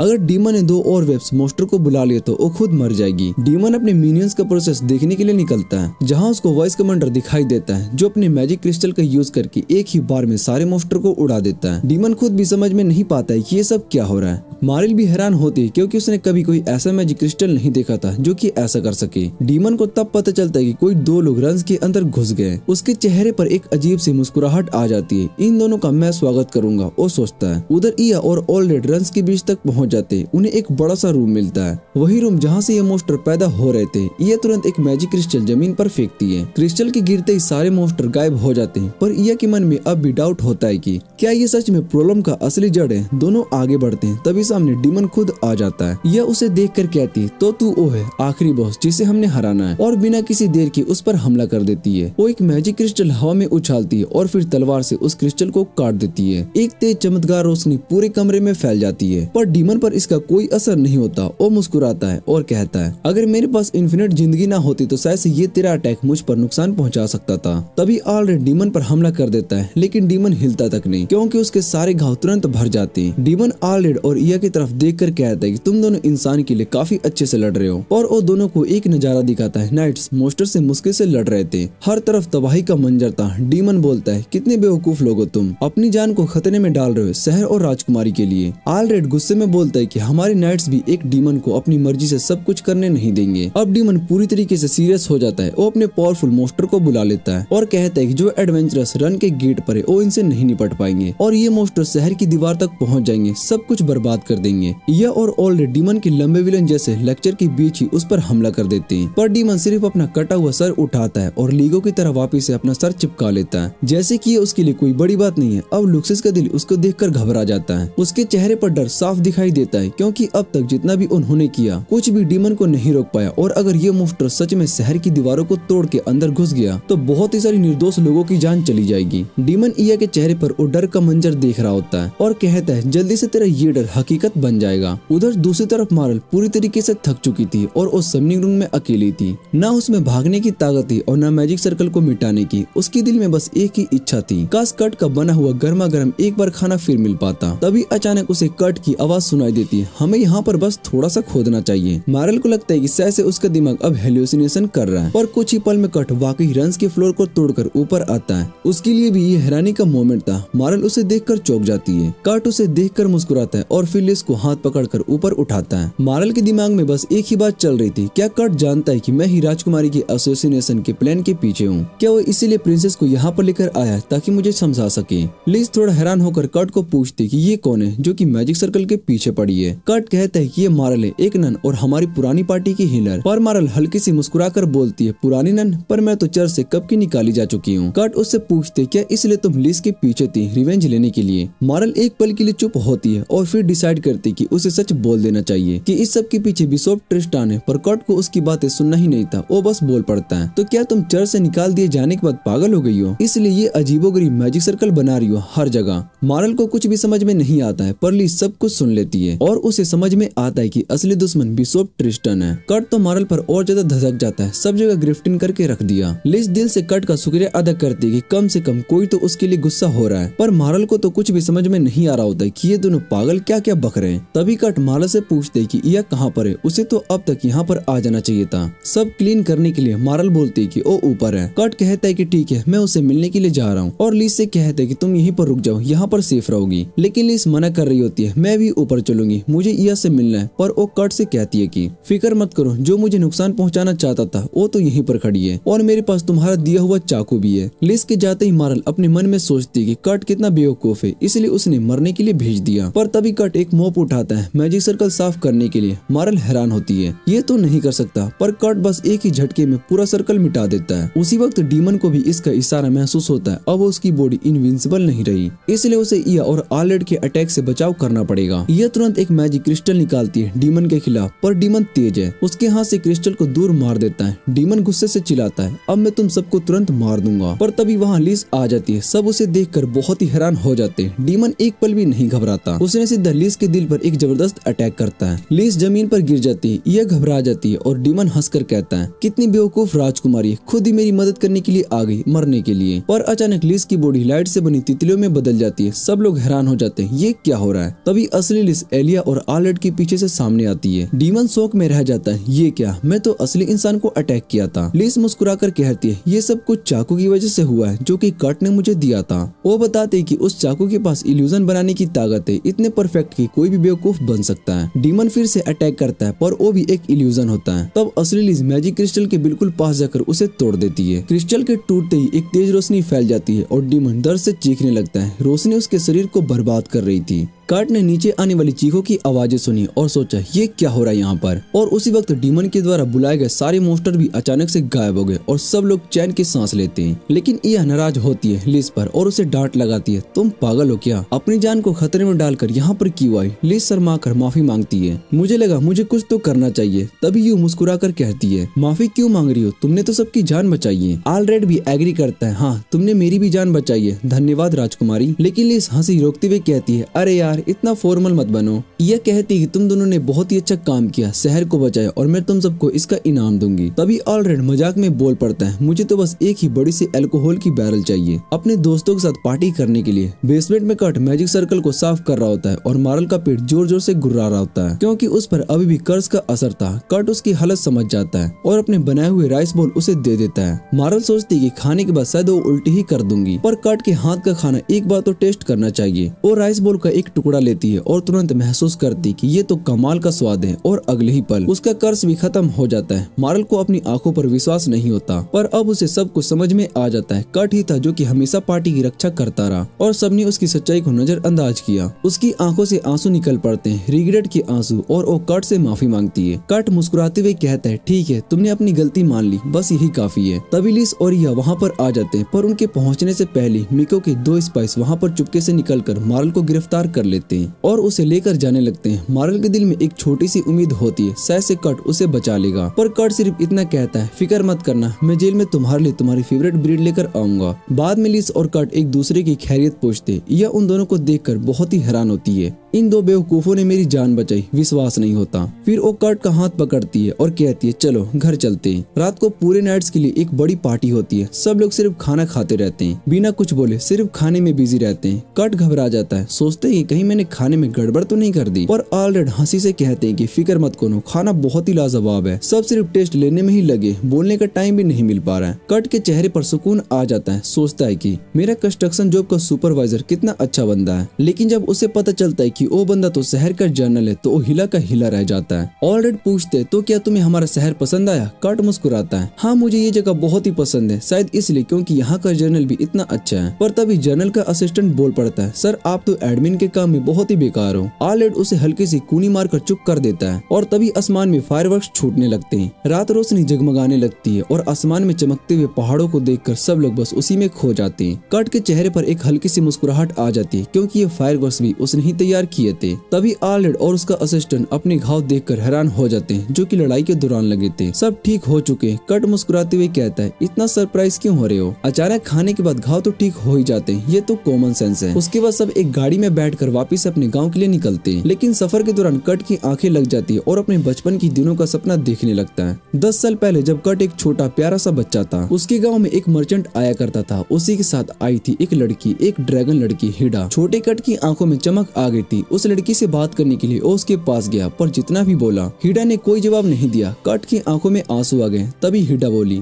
पापा ने कहा है कि इस गांव के लोग अजीब हैं, उनसे बात मत करना नहीं तो उनकी आदतें लग जाएंगी। पर फिर हंसी छुपाती हुई बोली, मैं तो बस अपने आप से ही बात कर रही हूँ। कट के चेहरे पर एक बड़ी सी हंसी आ गई क्योंकि हिडा उससे बात करने के लिए एक लूप होल ढूंढ रही थी। दोनों अच्छे दोस्त बन गए। हिडा अपने पापा की बात भूल गई। दोनों खेलने लगे, साथ में हंसने लगे। एक दिन कट ने उसे पास के पहाड़ों में ले जाने का प्लान बनाया। उसे एक रेनबो फ्लावर दिखानी थी, पर हिडा रास्ते में एक झाड़ी से लाल बेरियर्स तोड़कर खा गई। वो बेरियर्स जहरीली थी और वो तुरंत जमीन पर गिर गई। कट घबरा गया, पर उसने देखा कि क्या हुआ। उसने तुरंत जहर का इलाज तैयार किया। उसके मन में सिर्फ एक ही बात थी, हिडा को बचाना है। उसने अपना खुद बनाया हुआ इलाज उसके हाथों तक लेकर गया और उसे किस करके दवा पिलाई। बस यहीं तक सपना था कि तभी यू की आवाज सुनाई दी, उठो कट हम पहुंच गए। यह गांव के मुखिया के पास गई जो कि परेशान था। पानी नहीं था, पीने के लिए भी मुश्किल से मिलता था। खेती कैसे होगी? यह ने मैप देखा और उसे याद आया कि पास के एक और गांव में बड़ा सा पानी का तालाब है और वहां से पाइपलाइन लगाकर गांव तक पानी लेकर आया जा सकता है। लेकिन मुखिया ने घबरा कर बताया, हमने कोशिश की थी लेकिन पड़ोसी गांव वालों ने मना कर दिया। अब सिर्फ तुम्हारी वर्कशॉप की ताकत ही हमें बचा सकती है। यह वापस इन में गई और देखा कि डेंजो ड्यूटी पर था। बल्कि सब लोग पहाड़ी के ऊपर गए थे एक बूढ़े पक्षी पलक की कमर में दर्द में मदद करने के लिए।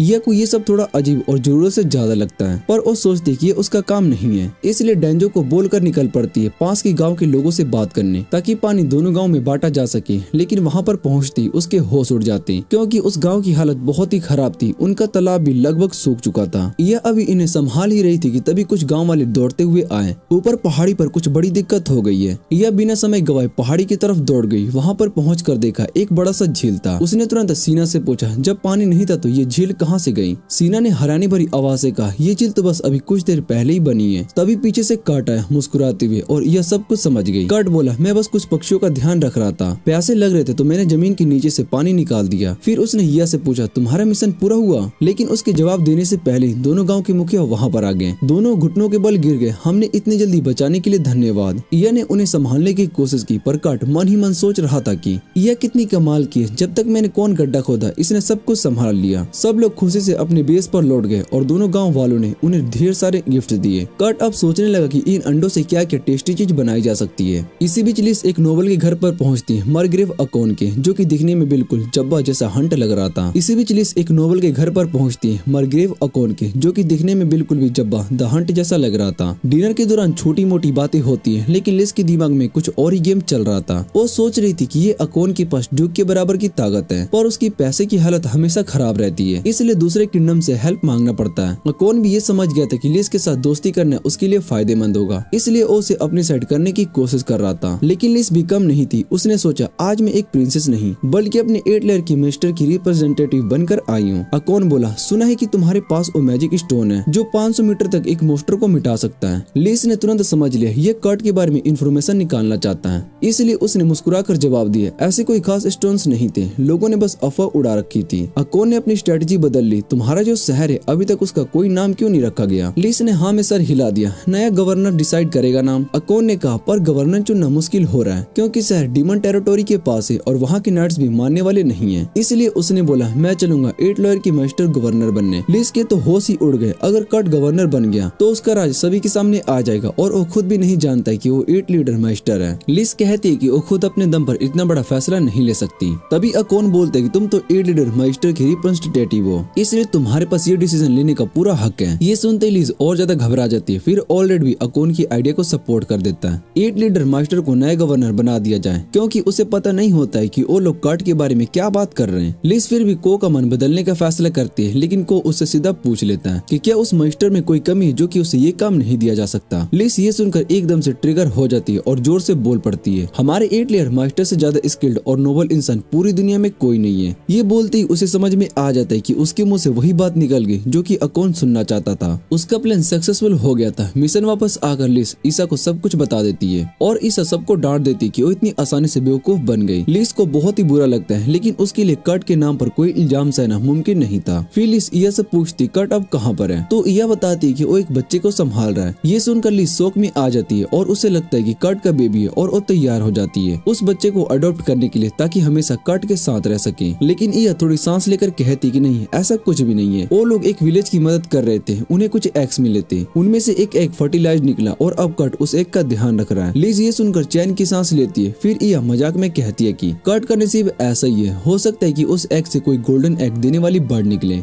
लिस भी उनकी ये बात पर हाँ बोल देती है। तभी अचानक कट की चीखने की आवाज आती है। वो चिल्ला रहा होता है कि एग हैच हो गया है। दूसरी तरफ मीको रिपोर्टर्स के ढेर में घिरी होती है। उसकी स्पाइक्स रिपोर्ट्स का पता चलता है कि जिस बिशप ने डीमन के साथ डील की थी उसका मर्डर चर्च के अंदर ही हो गया था। इससे मीको को शक होता है कि शायद से बिशप असली मास्टरमाइंड था ही नहीं। वो अब तक मरेल को जिंदा रखे हुए क्योंकि वो उसे कट के लिए छोड़ना चाहती है। तभी उसे रिपोर्ट मिलती उस एग से क्या निकला और ये पढ़ती उसकी होश उड़ जाती है। मैंसन के अंदर लिस और यह तुरंत देखने के लिए जाती है एग से क्या निकला और जो सीन वो देखती उन पर उन्हें अपनी आंखों पर यकीन नहीं होता। कट अपनी बाहों में एक लड़की को लिए खड़ा होता है जो कि बिल्कुल उसी की तरह दिखती थी। यह एक मीटिंग बुलाती है और सब लोग बहुत ही हैरान हो जाते हैं कट को उस लड़की को पकड़े देखकर। कट उन्हें बताता है कि ये लड़की एग से ही निकली है और वो भी बिल्कुल इंसान के रूप में। सब और भी ज्यादा शौक में आ जाते हैं। तभी वो छोटी लड़की कट के साथ खेलने लगती है और उसे पापा बुलाती है। यह तब कट के पास आती है और कहती है, तुम जैसे मूर्ख को ये बात समझ लेनी चाहिए थी कि इंसान कभी एग से नहीं निकलते। कट बस हाँ में सर हिला देता है। यह फिर से कहती है, ये लड़की कोई मोस्टर है जो कि अपने आप को तुम्हारे जैसा दिखाने के लिए इंसान के रूप में एग से बाहर आई है ताकि तुम्हें बेवकूफ बना सके। यह कट से कहती कि ये लड़की बहुत ही खतरनाक हो सकती है, अगर उसके साथ अभी कुछ नहीं किया गया तो शायद से वो सबको मार देगी। पर कट मना कर देता है। वो कहता है कि उसे नहीं छोड़ सकता। यू उस लड़की को कट से दूर लेकर जाने लगती है, लेकिन कट उसके हाथ को पकड़ लेता है। कहता है कि वो लड़की बुरी नहीं है, वो उसे पाल सकता है, अच्छा बना सकता है। यह उसकी बातों में नहीं आती, लेकिन तभी वो छोटी लड़की उसे मम्मी बुलाती है और बस इया का दिल पिघल जाता है। एक पल के लिए इया के दिमाग में कट के साथ शादी और फैमिली की तस्वीरें बनने लगती है, लेकिन तभी गुस्से से भरी लिस उसे होश में लेकर आती है। लिस उस लड़की को अपनी गोद में ले लेती है, लेकिन जब वो लड़की उसे भी मम्मी बुलाती है तो लिस का दिमाग घूम जाता है और वो घबरा कर उसे गिरा देती है। खुशकिस्मती से सीना उसे पकड़ लेती है और जब लड़की उसे दीदी बुलाती है तो सीना भी बहुत ही खुश हो जाती है। अब लिस और यह दोनों लड़की को फिर से मम्मी बुलवाने की कोशिश करते हैं, लेकिन तभी कैंस उन्हें रोकता है और वो कहता है कि उनकी पार्टी भी इस लड़की की परवरिश में मदद करेगी ताकि वो कभी बुरी ना बन सके। इतना सब होने के बाद यह अब मना नहीं करती, वो भी मान जाती है लड़की मेंशन में रह सकती है। लिस कहती है कि अब हमें इस छोटी सी प्यारी लड़की का नाम भी रख देना चाहिए। सब लोग तुरंत सोचने लगते हैं। लिस और यह दोनों चाहती है कि लड़की का नाम और उन दोनों का नाम कर्ट के नाम पर मिक्स होकर रखा जाए, लेकिन जब वो लड़की उठकर मम्मी बुलाती है तो दोनों तुरंत उसके पास भाग जाती है और अपनी लड़ाई भूल जाती है। अब दोनों कॉम्प्रोमाइज करने के लिए तैयार होती है। कर्ट ये सब देखकर बहुत ही इम्प्रेस्ड होता है कि एक छोटी सी लड़की कैसे सभी को एक कर रही है। कर्ट सजेस्ट करता है कि लड़की का नाम अकूर होना चाहिए क्योंकि उसकी गांव की भाषा में इसका मतलब होता है ये जगह जो कि 3 कोनों को जोड़ती है। और ये लड़की भी तो कर्ट, इया और लिस तीनों के बीच में कनेक्शन बना रही है। इया और लिस दोनों को ये आइडिया बहुत ही पसंद आता है और सब मिलकर उसका नाम एक्यूर रख देते हैं। लड़की को जब अपना नाम सुनाई देता है तो वो बहुत ही खुशी से झूम जाती है। उस रात को इया अकूर को अपनी गोद में लेकर सो रही होती है, तभी कोको एक स्पाई वहाँ पर आता है। इया उठकर उसके हाथ में एक इनवेपल देती है जिसमें अकूर के बार और सलाइबा के सैंपल होता है ताकि मिको तक भेजा जा सके और उस लड़की की असली ओरिजिन का पता लगाया जा सके। अगले दिन कर्ट अकूर के लिए एक प्ले रूम बना देता है, लेकिन यू उससे कहती है कि इस प्ले रूम को ऐसे डिजाइन करो जो कि जरूरत पड़ने पर एक जेल भी बन सके। इसलिए उस रूम की दीवारें मिराल की होती है, कोई विंडो नहीं होती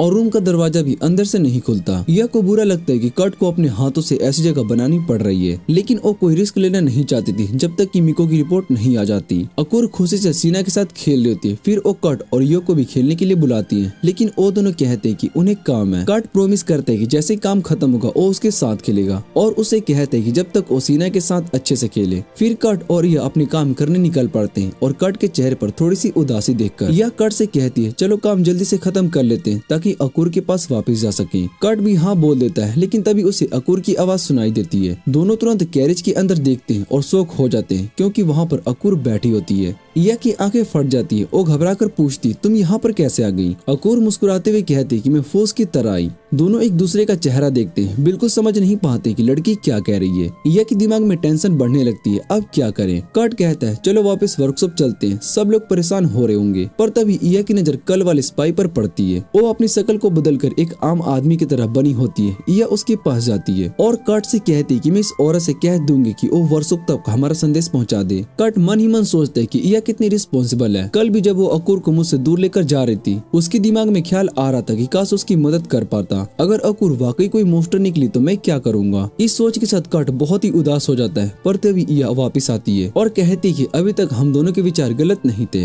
अभी तक तो कुछ साबित ही नहीं हुआ। हमें कोशिश करनी चाहिए कि अकूर एक अच्छी लड़की बने। दोनों फिर अगले गाँव की तरफ निकल पड़ते हैं। वहाँ एक बूढ़े आदमी उनका स्वागत करता है और कहता है तुम लोग वही हीरो टीम हो जो कि डीमन लॉर्ड को हरा कर दुनिया में शांति लाओगे। कर्ट और अकूर दोनों तुरंत उस बूढ़े आदमी की बातों में खो जाते हैं, पर इया घबरा जाती है। उसे तो समझ में नहीं आता है कि ये क्या बकवास बोल रहा है। यह कर्ट को शांत रहने के लिए कहती है जबकि खुद पैनिक कर रही होती है। वो कहती है क्विस्ट में तो ऐसा कुछ लिखा ही नहीं था। तभी एक सुंदर सी ब्लोंड लड़की वहाँ पर आती है और सबको कंफ्यूज कर देती है। वो इया से कहती है मैं ही हूँ जिसने की रिक्वेस्ट भेजी थी। ये बूढ़े आदमी मेरे ससुर है जो हमेशा कहानी के इम्पोर्टेंट हीरो वाले रोल में बनना चाहते थे। फिर वो हंसी से कहती है कि माफ कीजिए, अब इनकी बुद्धि कमजोर हो गई है और इनका फिल्टर खत्म हो गया जो कि इन्हें फालतू बातें बोलने से रोकता था। फिर वो लड़की मस्ती में कहती है कि मुझे नहीं लगा था कि कोई नया शादीशुदा जोड़ा ये मिशन लेने आएगा। ये सुनकर कर्ट और यह दोनों शर्मा जाते हैं, पर अकूर तो कॉन्फिडेंट है। वो हंसते हुए कहती है मेरी मम्मी और पापा आए हैं। अब तो कर्ट के होश ही उड़ जाते हैं। उसे लगता है कि यह इंसल्ट फील करेगी कि उसे कर्ट की पत्नी बोला गया, माँ भी इतनी छोटी उम्र में। कर्ट सोचता है कि काम जल्दी से खत्म करके यहाँ से निकलना ही बेहतर होगा।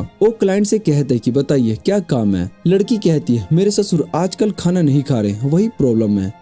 लाइट ने जैसे ही उस पीक को देखा उसे समझ में आ गया कि ये बस गर्मी की वजह से थक चुकी है। इसलिए उसने डिसाइड किया कि वो उनके लिए एक ऐसी फीड को बनाएगा जो कि इनकी गर्मी को दूर कर सके। उस औरत ने उनका धन्यवाद किया और अपने फादर इन लॉ को लेकर वॉक पर निकल गई। उसके बाद लाइट ने इधर उधर इया को ढूंढना शुरू किया जो कि अभी तक लाल पड़ी वहीं की वहीं खड़ी थी, जैसे फ्रिज हो गई क्योंकि लोगों ने उसे कर्ट की वाइफ कह दिया था। लेकिन कर्ट जो कि एक डम इंसान है जिसके पास डेड स्टारफिश जितनी भी इमोशनल समझ नहीं है, उसको लगा कि इया गुस्सा है इसलिए वो हिल नहीं रही थी। वो बिना समझे चुपचाप पिग फूड बनाना शुरू कर देता है, जबकि इया के दिमाग में अलग ही चक्रव्यूह चल रहा होता है। वो सोचने लगती है कि चाहे उन दोनों के बीच में उम्र का फर्क है या फिर हाइट का फर्क है, फिर भी उस औरत ने मुझे कर्ट की पत्नी समझा। क्या मैं भी लाइट के बच्चों की माँ बन सकती हूँ? ये सोचकर वो तुरंत अपने आप को थप्पड़ मार लेती है और अपने दिमाग को तुरंत शांत करती है। है, खुद से कहती कि नहीं, मुझे सिर्फ कट को इस दुनिया के लोगों से बचाना है बस। लेकिन जैसे ही वो कट को इतनी खुशी से काम करते हुए देखती है, उसके दिल में तीखी सी चुभन होती है, दर्द सा होता है। तभी अचानक से एक बड़ा सा नीला ड्रैगन उसके ऊपर उड़ता है और सीधा कट और अकुर की तरफ जाता है। यह पैनिक कर जाती है, जोर से चिल्लाती है, कट संभालना, और ड्रैगन के पीछे दौड़ पड़ती है। लेकिन जैसे ही ड्रैगन जमीन पर उतरता है, कट उसे रोक देता है। अपनी तलवार को वापस डालो, यह रुक जाओ। यह फिर भी अकुर की चिंता कर रही होती है, लेकिन तभी यह देखती है कि ड्रैगन चुपचाप आकर उस पीक के फुट को देखने लगता है। यह को कुछ भी समझ में नहीं आता है कि ये क्या हो रहा है। तब लाइट उससे कहता है कि तुम्हें शायद से पता नहीं है, तुम शहर से हो ना, लेकिन यहाँ गाँव में ऐसा होता रहता है। कभी कभी ड्रैगन्स भी अपना हिस्सा लेने के लिए आ जाते हैं जब हम एनिमल फीड बना रहे होते हैं। अकुर पूछती, ये तो बड़ा डोगी जैसा क्या है? लाइट मुस्कुराकर कहता है कि नहीं, ये तो एक बेबी ड्रैगन है। जब सब इस ड्रैगन की बात कर रहे होते हैं, तभी इया को अचानक से खून की स्मेल आती है। वो बिना किसी के बताए अकेली उस स्मेल के पीछे जाने लगती है। थोड़ी दूर जाने पर उसे एक आदमी मिलता है जो कि जमीन पर बेहोश पड़ा होता है, खून से लथपथ।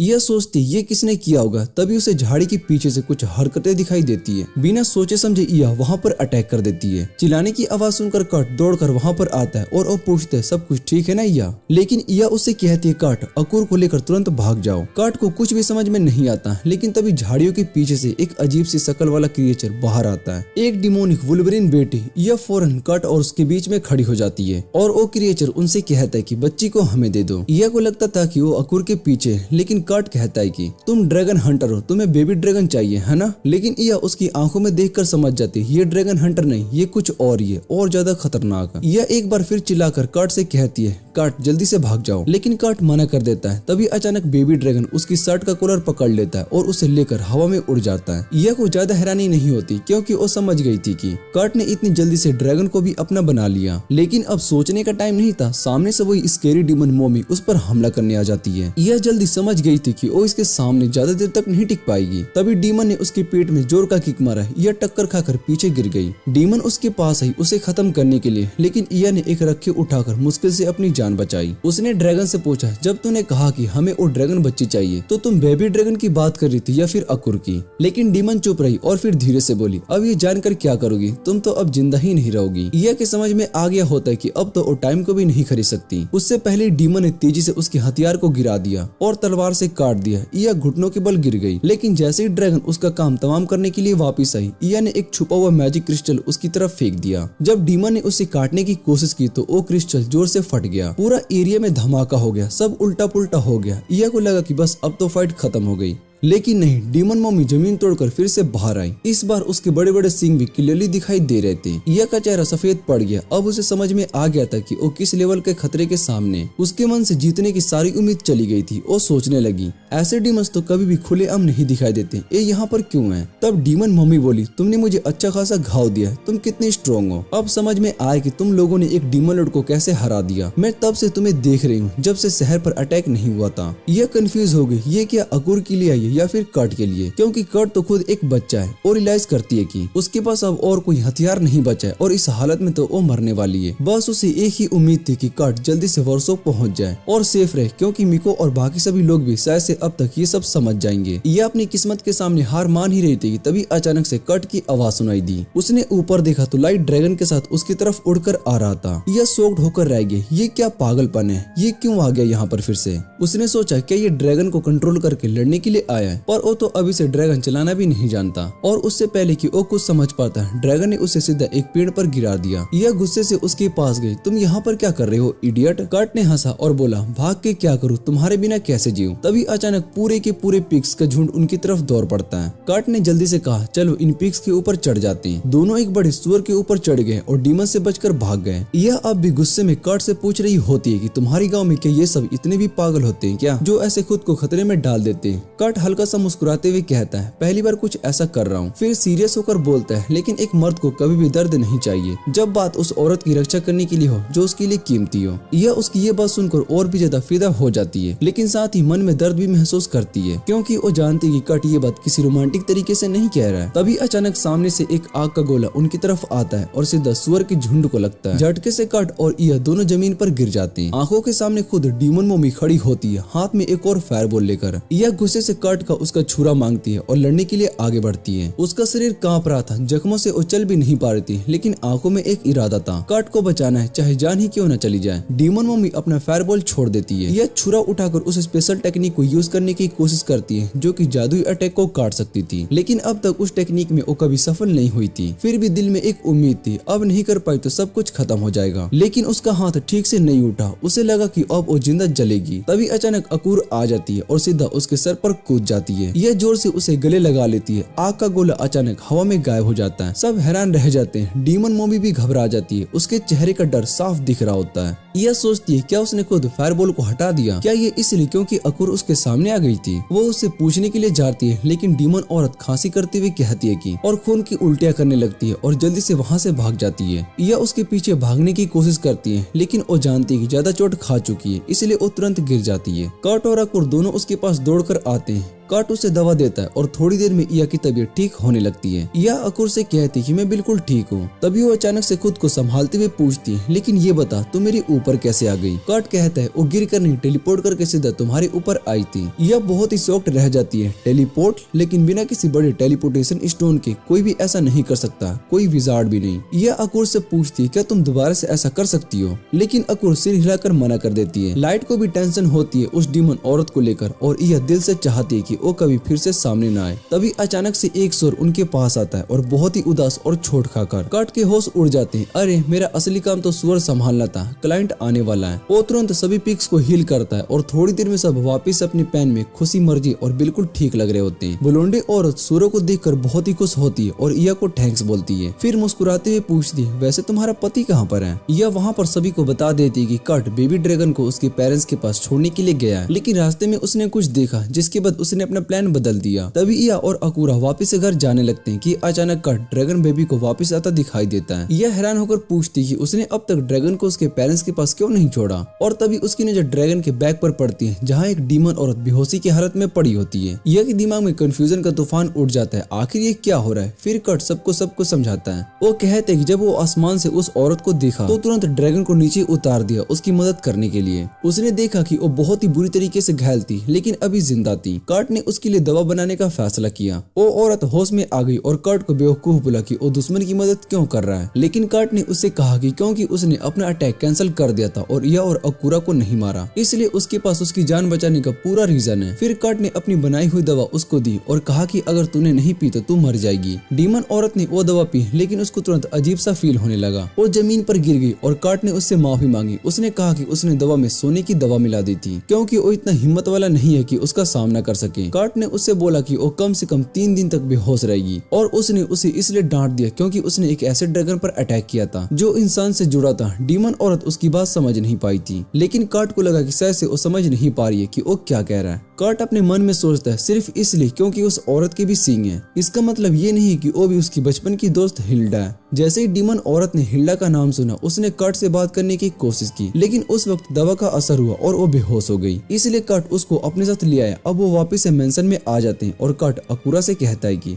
वो अना और बाकी सभी से माफी मांगे क्योंकि उसके अचानक गायब होने की वजह से सब परेशान हो गए होंगे। तभी सीना और लिज खुद वहाँ पर आ जाते हैं अकूरा से मिलने के लिए और यह दूर से ये सब कुछ देख रही होती है। फिर एक और आदमी मेंशन से बाहर निकल रहा होता है जो कि बड़े प्यार से इया और कर्ट का स्वागत करता है। दोनों बहुत ही हैरान होते हैं कि ये कौन है। तभी लिज उनको इंट्रोड्यूस करवाती है, ये उनका 8 लीडर मिस्टर है। ये सुनकर वो दोनों बहुत ही हैरान हो जाते हैं। फिर वो नकली 8 लीडर मिस्टर अपना कूडो नाम बताता है और कर्ट तुरंत उससे इम्प्रेस हो जाता है। कर्ट भी अपना इंट्रोडक्शन देता है और कूडो उसका शुक्रिया अदा करता है कि इतनी अच्छी बिल्डिंग बनाने के लिए। यह को इस नए आदमी पर शक हो जाता है, इसलिए वो तुरंत कर्ट को किचन में लेकर खाना बनाने भेज देती है और सीना को कहती है कि वो अकूरा को प्ले रूम लेकर जाए। जैसे ही दोनों वहाँ से जाते हैं, यह कूडो की तरफ पलट कर कुछ कहने के लिए जाती है, लेकिन कूडो उसको कैरेज के अगेंस्ट दबा देता है। यह उसके इतने कॉन्फिडेंस से इम्प्रेस नहीं होती और उस पर नट क्रैकर 3000 से अटैक करने की कोशिश करती है, लेकिन उसका किक उसके बॉडी के अंदर चला जाता है। तब यह को समझ में आता है कि ये क्या हो रहा है और लिज से कहती है कि ये मजाक बिल्कुल भी अच्छा नहीं है। प्रिंसेस बस मुस्कुराती है क्योंकि यह समझ गई थी कि कोडो सिर्फ एक इल्यूजन है जो उसने कट के डैगर की मदद से बनाई है। यह कहती कि ये डैगर तो काफी खास है जो कि ऐसे लोगों के इल्यूजन बना सकते हैं जो कि कभी एग्जिस्ट ही नहीं करते। लिज फिर बताती है कि ये कोडो की इमेजिनेशन कट का वर्जन है जो सोचती है कि जब कट 20 साल का होगा तब ऐसा दिखेगा। फिर वो उस इल्यूजन को हटा देती है। तभी इया को मिको का मैसेज मिलता है जो बताती है कि वो उन्हें अकुरा की बैकग्राउंड चेकिंग का रिपोर्ट देने के लिए जा रही है। कुछ दिन के बाद वो दिन भी आ जाता है और सब लोग मिको की तरफ क्यूरियोसिटी से देख रहे होते कि वो क्या बताएगी। लेकिन मिको सिर्फ कट के हाथ का बना खाना खाने आई थी क्योंकि उसकी इन्वेस्टिगेशन बिल्कुल फेल हो गई थी। फिर वो बताती है कि जो बाल और सलाइवा सैंपल ईवा ने उससे लिया था उसमें सिर्फ ह्यूमन डीएनए था, लेकिन उन्होंने अकुरा के नाखून में से कुछ मैजिक स्टोन जैसे पार्टिकल्स भी मिले जो कि स्पेटियल मैजिक की पावर रखते हैं जो कि इंसानों में नहीं होती। मिको कहती कि स्पेस मैजिक क्रिएशन की एज में यूज होती थी लेकिन अब वो इतने टाइम से खत्म हो चुका है और कोई भी उसे यूज नहीं कर सकता। कार्ट उससे पूछते क्या इसका मतलब है कि अकुरा कोई मॉन्स्टर है, लेकिन मिको इस बात का कंफर्मेशन नहीं दे सकती। लेकिन ये बात कि अकुरा के बारे में कुछ नहीं पता उसे बहुत ही डेंजरस बना देती है। मिको कहती है कि सबसे अच्छा ये होगा कि उसके टेलीपोर्टेशन मैजिक को सील करके उसे अपने लैब में लॉक कर दे,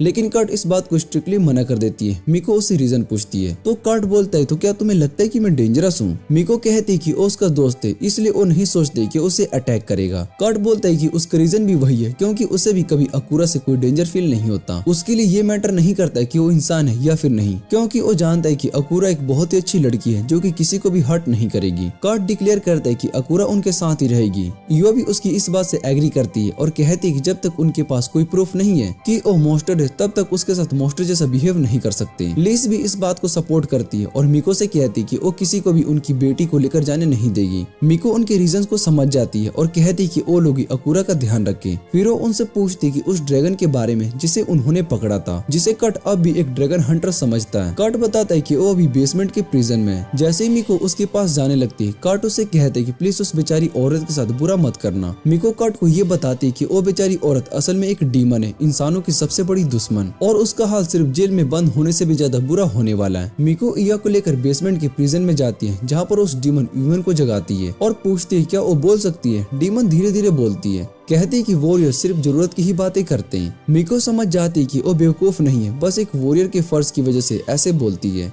लेकिन डीमन वीमेन मिको की इस सोच से ऑफेंड हो जाती है और उस पर मैजिक का फायर अटैक करने की कोशिश करती है, पर कट के बनाए उस रूम में एंटी मैजिक का सिस्टम होता है इसलिए वो फायर फेल हो जाता है। मिको फिर उस डीमन से पूछती है क्या उसके कोई साथी पास में है। डीमन कहती है कि हारने वाले को जीतने वालों की बात मानना पड़ता है, लेकिन क्योंकि उसे कट ने हरा है तो वो सिर्फ उसी के सवालों का जवाब देगी। ये सुनकर मिको कट और लिस को बुला लेती है और जैसे ही कट रूम में आता है वो डीमन से पूछते है कि उसका हाल कैसा है। डीमन कंप्लेन करते है कि उसके हाथों में बंधन अच्छे से नहीं लग रहे। कट कहते है कि वो इसे खोल नहीं सकता, लेकिन डीमन बीच में ही उसकी बात को काट देती है और डायरेक्टली कट से पूछती है क्या तुम हिल्डा को जानते हो। कट हाँ कहता है। युवा को ये बात सुनकर बहुत ही क्यूरियोसिटी होती है। कट सबको बताता है कि हिल्डा एक मर्चेंट की बेटी थी जो कि अक्सर उनके विलेज में आती थी और वो भी एक हॉर्नेट थी बिल्कुल इस डीमन की तरह। डीमन फिर पूछती है क्या हिल्डा ग्रिफिन क्रेस्ट पहनती थी। कट फिर से हाँ कहता है। ये सुनकर डीमन के अंदर एक नई एनर्जी आ जाती है। वो कहती कि हिल्डा इस वक्त मरग्रेव के कैसल के नीचे कैदी बनी हुई है और वो उसे बचाना चाहती है। ये सुनकर सब बहुत ही शौक हो जाते हैं और कट तुरंत कहता है कि हमें भी हिल्डा को बचाने निकलना चाहिए। लेकिन यह अब भी डीमन पर भरोसा नहीं करती। वो कहती है कि अगर तुम हिल्डा को बचाना चाहती तो तुमने अकुरा पर अटैक क्यों किया। डीमन कहती कि वो लोगों का पीछा कर रही थी क्योंकि उसे शक था, लेकिन तभी उसने देखा कि अकुरा अचानक कैरिज के अंदर टेलीपोर्ट हो गई। तब उसने सोचा कि शायद से इसकी पावर को यूज करके हिल्डा को बचा सकती है। कट तुरंत उसकी बात को मान जाता है, लेकिन फिर उसे याद दिलाती कि उसके पास कोई प्रूफ नहीं है। तब डीमन उन्हें कहती कि उसके पेंडेंट देखो।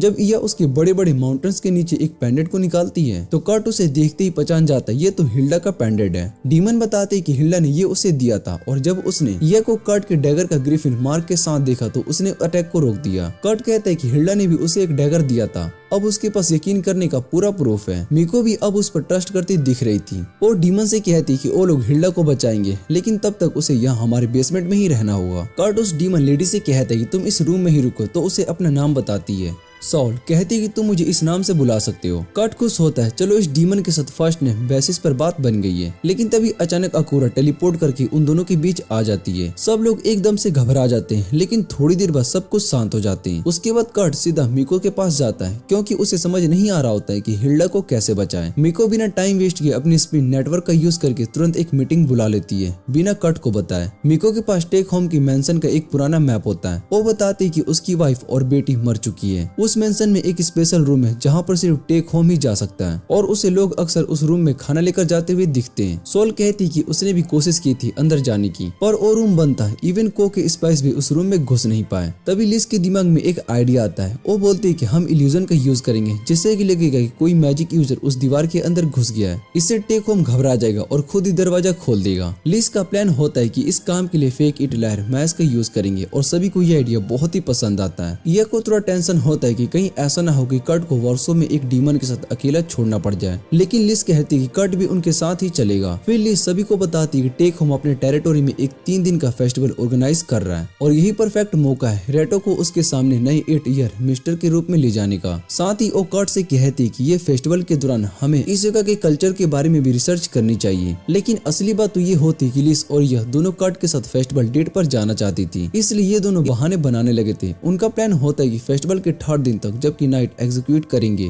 तब वो अपना असली मिशन पूरा करेंगे। लेकिन सच तो ये है कि लिस और यह दोनों चाहते कि उन्हें कर्ट के साथ फेस्टिवल के पहले 2 दिन मिल जाए, एक दिन पूरा लिस के लिए और एक दिन युवा के लिए। फिर सभी लोग टेक हेम के टेरिटोरी निकल जाते हैं। रास्ते में कर्ट कूडो से बात करने लगता है। वो कूडो से माफी मांगता है कि उसे अपने इस रेस्क्यू मिशन में खींच लिया, लेकिन कूडो तो लिस के थॉट्स का बस एक रिफ्लेक्शन होता है। वो कहते हैं कि एक नोबल होने के नाते उसका फर्ज है कि दूसरे नोबल्स के बुरे कामों को रोके। ये सुनकर इया और लिस दोनों बहुत ही एकदम हैरान हो जाते हैं। लेकिन जब कूडो कर्ट से कहते हैं कि प्लीज ये बात सीक्रेट रखो, मैं रॉयल फैमिली से हूँ, तब सब शांत हो जाते हैं। थोड़ी देर बाद वो लोग अपने इन में पहुंचते हैं और कूडो वहाँ से चला जाता है, पहले अपनी टेक होम के साथ मीटिंग की तैयारी करने के लिए। उसके बाद इया कर्ट से कहती कि वो कल टेक होम के मेंशन में जानकारी इकट्ठा करेगी, जब तक कर्ट लिस और अकूरा का ध्यान रखेगा। कर्ट कहता है कि मैं भी तुम्हारी मदद कर सकता हूँ, लेकिन लिस बोलती है कि नहीं, तुम्हें तो मेरे साथ मार्केट स्टडी करनी है। लिस थोड़ी सी इमोशनल ब्लैकमेल करती है कर्ट को, कहती कि अकूर भी अपने पापा के साथ अपना पहला फेस्टिवल देखने के लिए बहुत ही एक्साइटेड है। ये सुनकर कर्ट मान जाता है, ठीक है तो कल मार्केट उनके साथ चलेगा। अगली सुबह अकूर और लिस फेस्टिवल के ट्रिप को पूरा मजा ले रहे होते हैं। लिस खुशी से कर्ट से पूछती है कि तुमने तो जरूर बहुत ही सारे फेस्टिवल को देखे होंगे जब तुम अपनी एडवेंचर पार्टी के साथ घूमते थे। कर्ट हल्का सा मुस्कुराता है और कहता है कि हाँ, हमने कई शहरों के फेस्टिवल देखे हैं, लेकिन मैं हमेशा मेंटेनेंस के काम करता था या फिर कैरेज की गार्ड ड्यूटी करता था,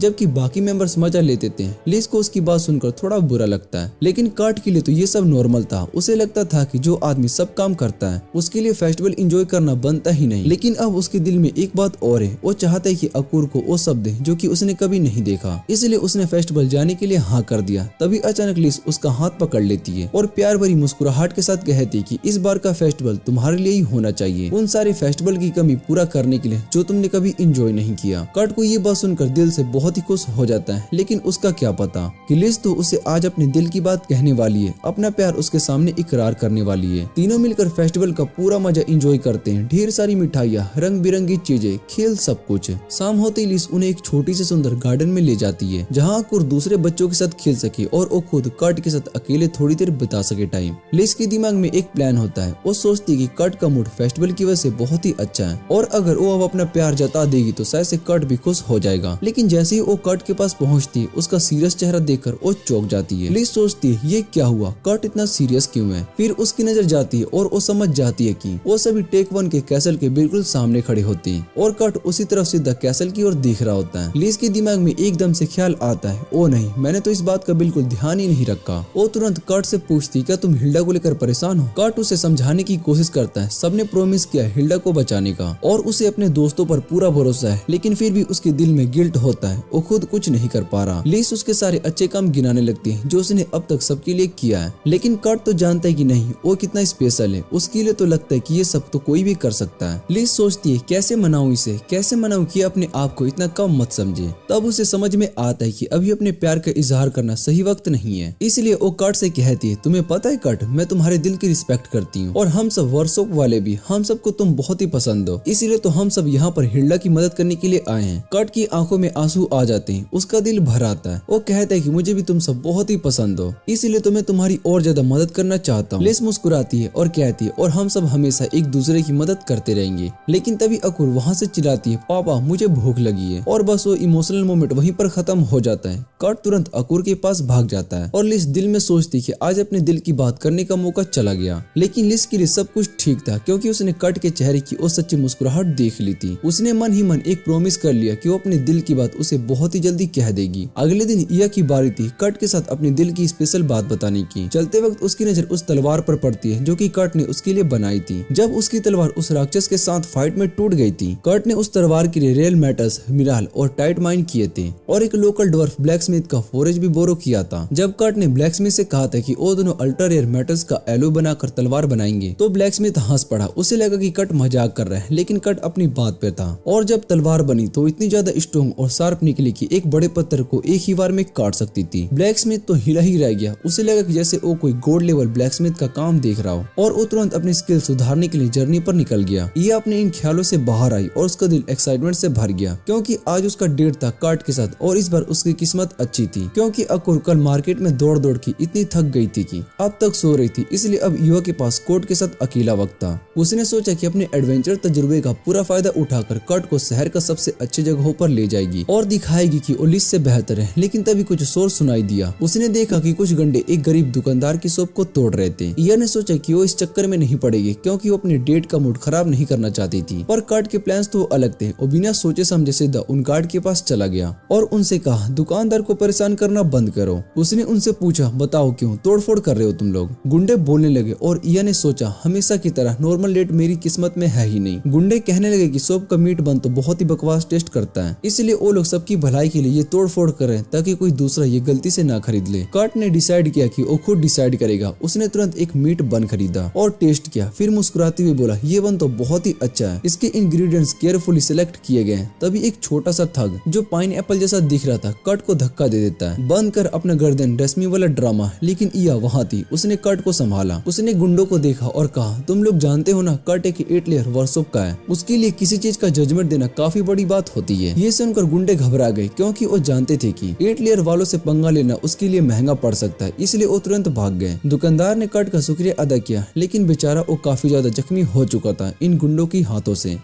इसके बाद हम देखते हैं जहाँ पर कट को पता चलता है कि उसकी कुछ हड्डियां टूट चुकी है। या उसको बताती है कि उसकी बनाई हुई दवा से सब कुछ ठीक हो जाएगा, लेकिन कट उससे कहता है कि हॉस्पिटल जाना ज्यादा अच्छा रहेगा क्योंकि अपने जैसे इमेच्योर की दवा देने से बेहतर है कि वो प्रोफेशनल ट्रीटमेंट मिले। या कुछ कह पाती उससे पहले कट उस इंजर्ड आदमी को उठाता है और हॉस्पिटल की तरफ भाग जाता है, लेकिन इस तरह से उसका डेट फिर से खराब हो जाता है। या की आंखों में आंसू आने वाले होते हैं, लेकिन तभी शॉपकीपर की छोटी बेटी सच में रो पड़ती है। यह अपना दुख बोलकर सबसे पहले उस छोटी लड़की को संभालने लगती है। तभी एक व्यापारी वहाँ से गुजरता है जो कि लोगों को स्वीट कैक्टस जूस खरीदने के लिए बुला रहा होता है। यह तुरंत समझ जाती है कि ये लड़की को की स्पाई है। उस स्पाई के पास जाती है और स्पाई उससे बताती है कि आज एक कुकिंग कंपटीशन होने वाला है और गर्ल रेस्टोरेंट पिछले 2 साल से चैंपियन है, लेकिन इस बार उन्हें एक छोटी सी दुकान से खतरा महसूस हो रहा था जहाँ की मीट बंस बहुत ही स्वादिष्ट है, इसलिए उन्होंने कुछ बदमाशों को हायर किया था ताकि उन छोटी दुकान को परेशान कर सके। यह को बहुत ही गुस्सा आता है। उसे समझ में आता है कि गर्ल रेस्टोरेंट के लोग हैं जिन्होंने उसके डेट को बर्बाद किया, लेकिन वो सोचती है कि जब कट वापस आएगा तो सब कुछ ठीक हो जाएगा और फिर से उनका दिन अच्छा बन सकता है। लेकिन कट वापस आता है एक बुरी खबर के साथ। वो बताता है कि दुकानदार की चोट काफी गहरी है, इसलिए उसे एक दिन के लिए हॉस्पिटल में एडमिट कर दिया गया है और अपनी दुकान और बेटी के लिए बहुत ही चिंतित था। यह को तुरंत समझ में आ जाता है कि अब क्या होगा। कट उससे पूछता है कि क्या वो दुकान के ध्यान रखने में उसकी मदद करेगी, क्योंकि उसने शॉपकीपर से वादा किया था कि वो आज के दिन के लिए दुकान संभालेगा। यह इनकार नहीं कर पाती। यह सोचती कि अब वो गर्ल रेस्टोरेंट से बदला लेगी और वो कट को कहती है कि वो भी उसके साथ मिलकर एकदम टेस्टी मीट बंस बनाएगी ताकि कुकिंग कंपटीशन जीत सके। लेकिन तभी एक लड़की लूना आती है और कहती है कि अब वो कुछ भी नहीं बना सकते क्योंकि बदमाश लोग सारा बन का फ्लेकिंग फेंक दिए, इसलिए उनके पास अब बनाने के लिए कुछ भी नहीं बचा। यह उससे कहती है कि चिंता मत करो, हम कुछ न कुछ कर ही लेंगे। फिर वो कट से पूछती क्या वो नए इंग्रेडिएंट से स्वादिष्ट मीट बंस बना सकता है। कट कहता है कि हाँ वो बना सकता है। तब इया कट से कहती है कि वो लूना को सिखाए कि बंस को कैसे बनाए जाते हैं, क्योंकि कंपटीशन तो लूना को जीतना है ताकि वो अपने पापा को गर्व महसूस करवा सके। लूना भी तैयार हो जाती है सीखने के लिए। फिर इया कट से पूछती है कि इंग्रेडिएंट्स क्या क्या चाहिए। कट कहता है कि मार्केट से जितने भी हो सके उतने स्वीट कैक्टस ले आना और कल के गेम में जीते हुए लाल बीन्स भी लेकर आना। तब तक वो स्टॉल की जमीन के सामने का हिस्सा खोदने का प्लान बनाता है। यह उससे पूछती है क्या तुम श्योर हो कि तुम मेन स्ट्रीट खोदने वाले हो। कट कहता है कि कोई दिक्कत नहीं है और जल्दी से खोद कर वापिस से ठीक कर देगा, लेकिन यह उससे कहती है कि कम से कम परमिट तो ले लो। थोड़ी देर के बाद कुकिंग कंपटीशन से जजेस सभी स्टॉल पर जाने लगते हैं। जब वो गुराल रेस्टोरेंट के स्टॉल पर पहुंचते तो उनके डोनट्स की बहुत ही तारीफ करते हैं। जजेस को पूरा यकीन होता है कि यही रेस्टोरेंट जीतने वाली है, क्योंकि कोई भी उनके आसपास नहीं है। लेकिन असली वजह ये थी कि इस रेस्टोरेंट का मोटू मालिक जजेस में से एक को पैसा दे चुका था, इसलिए रिजल्ट तो उसी के पक्ष में आना था। लेकिन तभी कुछ लोग मीट बंस की तारीफ करते हुए दिखाई देते हैं और रास्ते की दूसरे लोगों को भी उन बंस को ट्राई करने के लिए कहने लगते हैं। जैसे ही मोटू मालिक ये देखता है उसके होश उड़ जाते हैं, क्योंकि उसे पूरा यकीन था कि उसके भेजे हुए बदमाशों ने मीट बन की दुकान को बंद करवा दिया होगा। वो तुरंत स्टॉल के पास भागता है और वहाँ का सीन देखकर उसकी आंखें फटी की फटी रह जाती है। दुकान के सामने लंबी लाइन लगी होती है। लोग मीट बन को छुप छुप के नहीं बल्कि खुद खरीद कर खा रहे होते हैं। सिर्फ यही नहीं, दुकान के बगल में एक गर्म पानी का चाशना भी निकल आया था, जो मोटू को बिल्कुल समझ में नहीं आया कि ये सब क्या हो रहा है। तभी जजेस भी वहाँ पर पहुँचते और मोटू उन्हें रोकने की कोशिश करता है। वो कहता है कि ये बस बिल्कुल भी खराब है, क्योंकि इनके अंदर काला चिपचिपा और कुछ बहुत ही गंदा भरा हुआ है, जो कि सेहत के लिए अच्छा नहीं है। लेकिन उसी वक्त लूना भी वहाँ पर पहुँच जाती है और जजेस से कहती है कि डिसीजन लेने से पहले कम से कम एक बन तो चेक कर देखो। जो जज मोटू से पैसा ले चुका था वो एक बन को उठाता है और उसका टुकड़ा तोड़ता है तो उसके अंदर काला फ्लेकिंग दिखाई देता है। तब लूना मुस्कुराते हुए बताती है कि ये फीलिंग असली में बोल्ड रेड बीन्स और स्वीट कैक्टस जैम है, बिल्कुल वैसे ही जैसा कि कट ने उसे सिखाया था। जजेस तो पहले इस नई रेसिपी से इंप्रेस्ड हो चुके होते हैं और जैसे ही वो बंस को टेस्ट करते हैं उनका चेहरा खुशी से चमक उठता है। मोटू का गुस्सा बढ़ने लगता है, लेकिन जब वो एक बन को टेस्ट करता है तो उसका मुंह खुला का खुला रह जाता है और वो बिल्कुल फूड वॉर के कैरेक्टर की तरह रिएक्शन देने लगता है। तभी इया भी वहाँ पर आ जाती है और लूना का सपोर्ट करने के लिए वो जजेस को बताती है कि बंस का डोफ इसलिए इतना सॉफ्ट है क्योंकि उन्होंने उसमें बेकिंग सोडा घुला हुआ पानी से यूज किया है। मोटू हैरान होकर पूछते कि ये पानी तुम्हारे पास मिला कहाँ से। तो इया गर्व से कहती कि वही गर्म चश्मा का पानी जो तुम्हारे सामने। मोटू शौक होकर कहते कि गर्म पानी का चश्मा यहाँ पर कैसे निकल गया। तब इया हंसी के साथ बताती है कि ये कट ने खोदा है और थोड़ी देर पहले मोटू को यकीन नहीं होता। लेकिन जब इया उसे बताती है कि कट एक 8 लेयर का वर्कर है तो मोटू चुप हो जाता है। फिर मोटू अपने रुख बदल कर कहता है कि तुमने बिना परमिशन के गर्म चश्मा खोदा है, इसके लिए तुम्हें सजा मिलेगी। लेकिन तभी इया उसके सामने परमिशन का पेपर ले आती है जो उन्हें सीधा टेक होम से मिला होता है। तब मोटू के पास कहने के लिए कुछ भी नहीं बचा होता है। उसके बाद इया जजेस को बताती कि गर्म चश्मा अब सिटी के एडमिनिस्ट्रेटर के अंडर एक फुटपाथ बन जाएगा जहाँ लोग रिलैक्स कर सकेंगे और इसे नए टूरिस्ट स्पॉट के रूप में डेवलप किया जाएगा। ये सुनते ही उस मोटू के होश उड़ जाते। उसने तुरंत उस जज को पकड़ लिया जिसे उसने पैसे दिए थे और गुस्से में बोला अपना काम कर, बाकी दोनों जजेस को भी मना ले। लेकिन स्वीट बन के स्वाद ने उस जज की आंखें खोल दी थी और वो सीधा मोटू से कहता है कि अब मैं इस दुकान को बुरा रिव्यू नहीं दे सकता हूँ और मुझे तेरे पैसे भी नहीं चाहिए। मोटू हैरान होता है, लेकिन तभी उसकी नजर उन 3 बदमाशों पर पड़ती है जो कि एक कोने में छुप कर खड़े होते हैं। मोटू तुरंत वहाँ जाता है और उनसे कहता है कि जल्दी से वो दुकान को तोड़ दो, चाहे तुम्हें जेल ही क्यों ना जाना पड़े, मैं तुम्हें वहाँ से छुड़वा दूंगा। लेकिन तभी वो बदमाश अजीब सी लड़कियों वाली आवाज में बोलने लगते हैं, हम ऐसा नहीं करने वाले। मोटू समझ नहीं पाता है कि ये क्या हो रहा है, लेकिन फिर उसे पता चलता है कि ये बदमाश असली नहीं थे बल्कि लीस के बनाए हुए इल्यूजन थे। लीस वहाँ पर 2 स्पाइस के साथ खड़ी होती है और मोटू को कहती है जो बदमाश तूने पहले भेजे थे वो तो पहले ही जेल में सड़ रहे, अब तेरी बारी है। तभी इया भी वहाँ पर आ जाती है और मोटू के पीछे रास्ता रोक लेती है। वो कहती है हमें पता है तू मार्ग्रेव के टेक होम में कैसल में सप्लाई करता है और जो बचा कुचा कचरा किचन से निकलता है वही अपने रेस्टोरेंट में यूज करता है। इया ये भी बोलती है और हमें ये भी मालूम है कि तू अपने खाने में नशा मिलाता है ताकि लोग तेरे रेस्टोरेंट के एडिक्टेड बन जाए और बार बार आए। मोटू घबरा कर कहता है कि तुम्हें ये सब कैसे पता चला। तब लीस अपने इल्यूजन डैगर का यूज करके असली रूप ले लेती है और कहती है मैं एक बार तेरे रूप में लॉर्ड के किचन में गई थी, वहाँ के शेफ ने सब कुछ खुद ही बोल दिया था।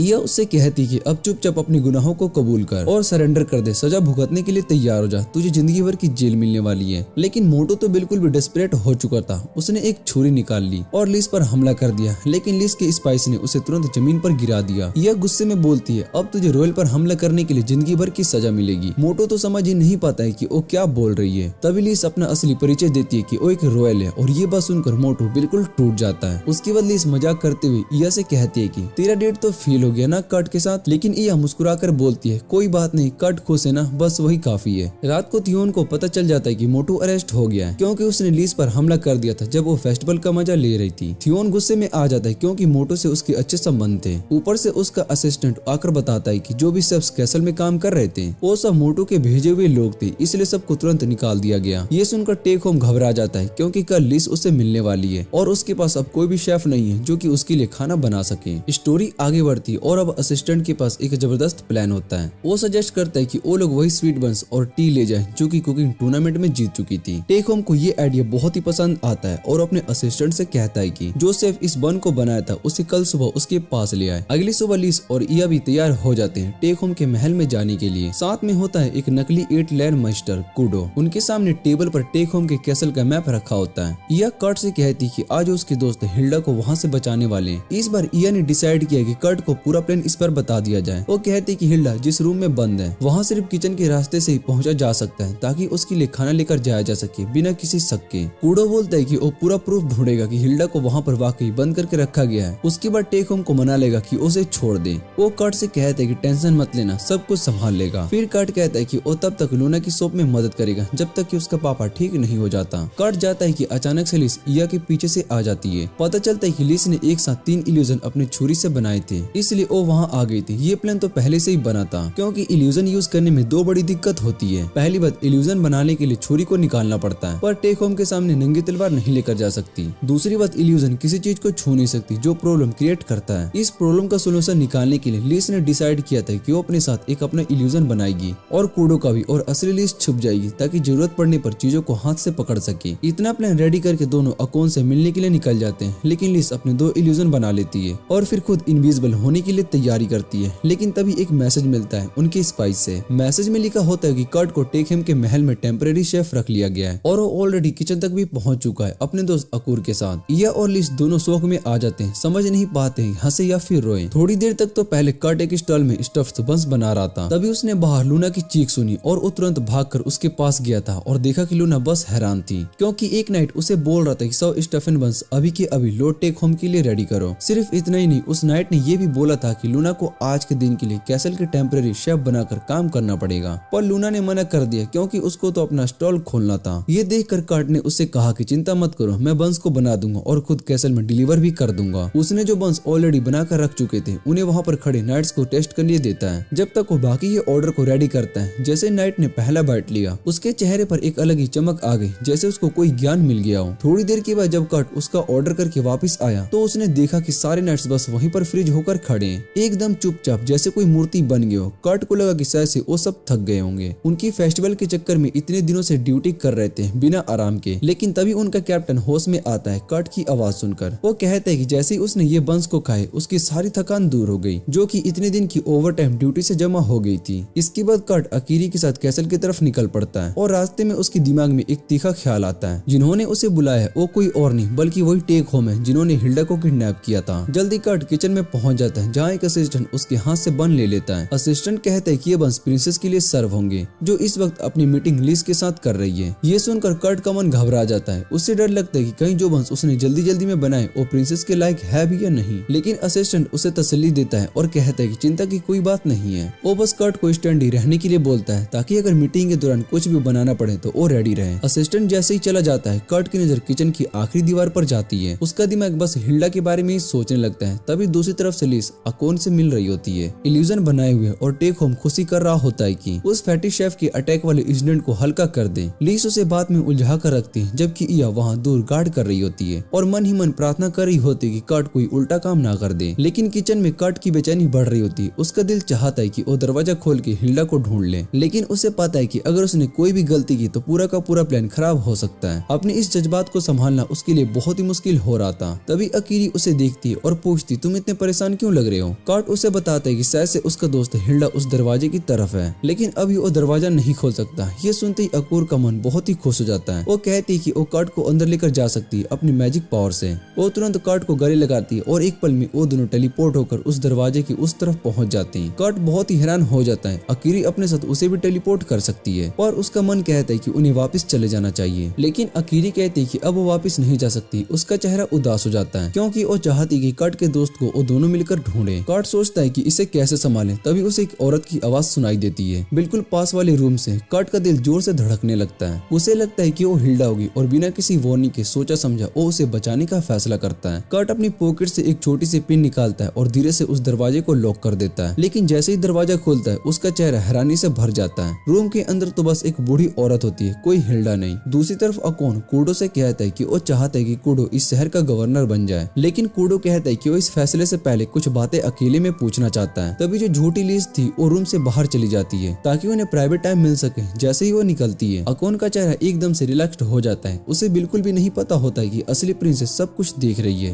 अब प्रिंसेस को पूरा यकीन हो जाता है कि अकोन के पास जरूर कोई ऐसी बात है कि जो उससे छुपा रहा है, इसलिए वो प्लान बनाती है कि कैसे उसे सच उगलवाए। और ईटो को कंट्रोल करती है और ईटो अकोन से सीधा पूछते है कि तुम कूडो से क्या चाहते हो। अकोन को ये डायरेक्ट बात पसंद आती है और वो कहता है कि क्या तुम हमेशा के लिए जवान रहने में इंटरेस्टेड हो। इधर किचन के रूम में कट और बूढ़ी औरत एक दूसरे को हैरानी से देख रहे होते हैं। औरत उसे अपने रूम के अंदर बुलाती है, कहती कि यहाँ पर मेहमान बहुत ही कम आए। कट कुछ कह नहीं पाता, बस चुप रह जाता है। तभी वो औरत अकोरी को भी अंदर बुला लेती है। अकोरी उससे कहती है कि लगता है कि वो बहुत ही बेचैन है। वो पूछती है क्या आप ठीक है ना। औरत कहती है कि पिछले कुछ दिनों से वो ठीक से खा नहीं पाई। तभी अकुरी उसे एक स्टेफन बन देती है जो कि कर्ट ने बनाए थे। बूढ़ी औरत बिना सोचे समझे उस बन को खा लेती है और जैसे ही एक बाइट लेती है उसका चेहरा खिल उठता है क्योंकि ये बन तो बहुत ही टेस्टी है, जबकि दूसरे खाने उसके मुंह में एकदम बेकार लगते थे। कर्ट एकदम से कुछ समझ जाता है। उसे महसूस होता है कि औरत असल में बूढ़ी नहीं है बल्कि वो बस ओल्ड दिख रही है। ये कैसे हो सकता है, वो हैरानी से पूछता है। औरत भी हैरान हो जाती है, कहती है कि तुमने बस देख कर कैसे जान लिया। फिर वो कर्ट के दूसरे टैलेंट्स की भी तारीफ करने लगती है, पूछती क्या तुम कोई मशहूर जादूगर हो। लेकिन कट बस मुस्कुराता है, कहता है मैं बस एक छोटा सा लड़का हूँ जो लोकल 8 लायर के लिए छोटी मोटी चक्कर का काम करता है। लेकिन फिर भी वो औरत कहती कि कट बहुत ही खास है और सहसे वो एक आखिरी इंसान है जो कि हिल्डा को बचा सकता है। उसका कहना था कि हिल्डा इस रूम से बिल्कुल नीचे वाली जगह में बंद है। ये सुनते ही कट का दिमाग घूम जाता है। वो तुरंत पुरानी बड़ी हुई रोटी उठाता है और उसे सोवेल बनाना चाहता है ताकि नीचे डिग कर सके, लेकिन बूढ़ी औरत उसे रोकती है, कहती है रुको, ऐसा मत करो, तुम्हारे लिए एक सीक्रेट रास्ता है जो कि हिल्डा तक लेकर जाता है, मेरे पीछे आओ। दूसरी तरफ मीटिंग रूम में असली लिस भी हैरान रह जाती है जब उसे पता चलता है कि अकोन का असली चाक क्या है, इंटरनल यूथ पाना। कूडो कहता है कि हमेशा जवान रहना तो उसके जैसा 8 लायर मजिस्टर का अल्टीमेट गोल है, लेकिन ऐसा कर पाना आसान नहीं है। अकोन तब कहता है कि इंसान तो छोटी उम्र के होते हैं लेकिन एल्व्स और डीमंस कितनी लंबी उम्र जी सकते हैं। पहले भी कई एक्सपेरिमेंट्स हुए थे जिसमें कि कई सेल्स इंसानों के शरीर में डालकर उन्हें लंबी उम्र देने की कोशिश की गई थी। कूडो तुरंत कहता है लेकिन वो एक्सपेरिमेंट्स फेल हो गए थे और बहुत ही खतरनाक साइड इफेक्ट की वजह से बंद भी कर दिए गए थे। अकोन फिर कहता है कि उसे पूरा भरोसा है राव की एबिलिटीज पर, शायद वो एक ऐसी दवाई बना सकता है जो कि इंटरनल यूथ दे सके।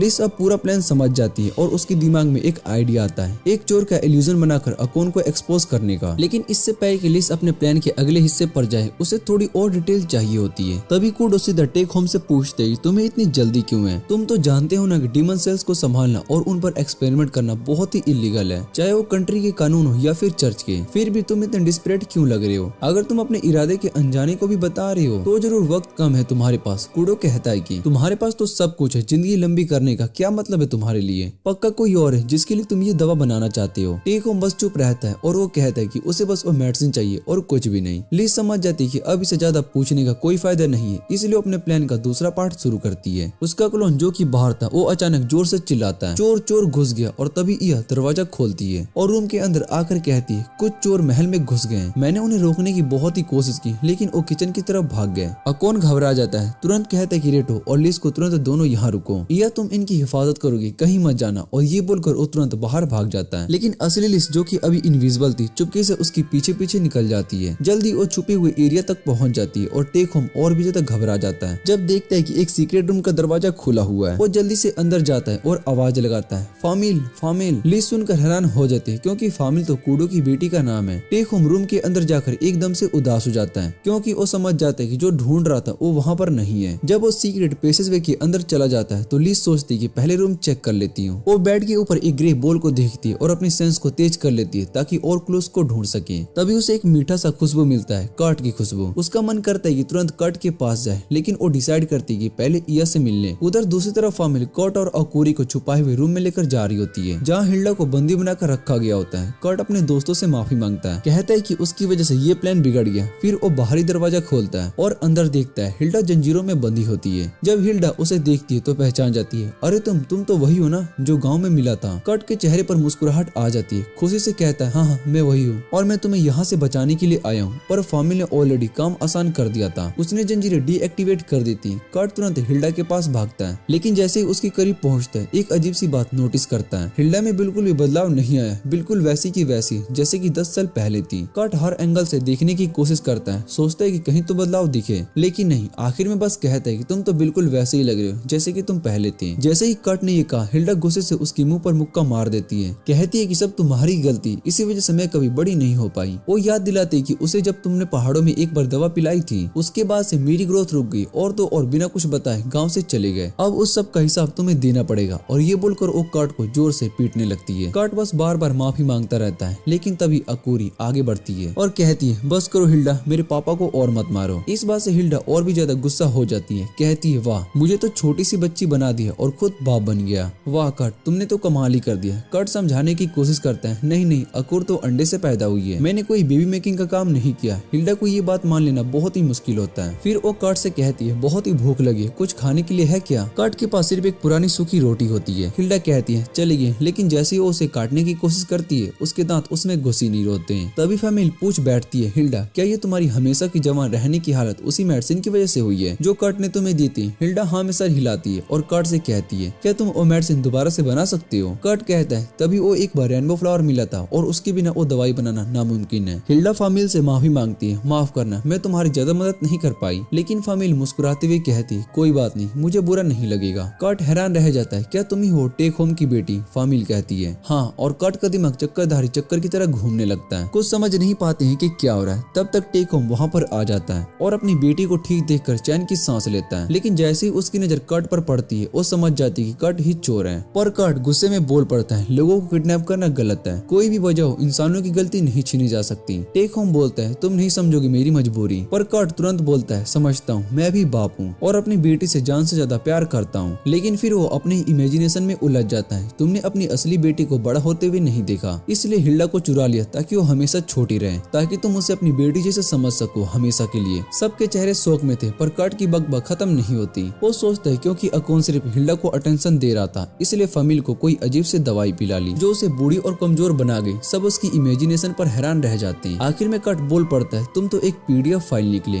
इस बात पर सबकी आंखें फट जाती है, पर टेक होम जोर से कहता है ऐसी बात बिल्कुल भी नहीं है। लेकिन कट रोकता नहीं, उसे गिल्ट दिलाने लगता है कि तुमने अपनी असली बेटी को प्यार नहीं किया। तभी हिल्डा इरिटेट हो जाती है और एक मैजिक स्पेल से उसे जमीन पर गिराकर पैरालाइज्ड कर देती है। बस हो गया तुम्हारा ड्रामा कट। फिर वो फामिल की तरफ देखती है, तुम श्योर हो ना प्लान को लेकर? फामिल टेक होम के हाथ पकड़ कर कहती है बिल्कुल हिल्डा, इसे खत्म कर दो।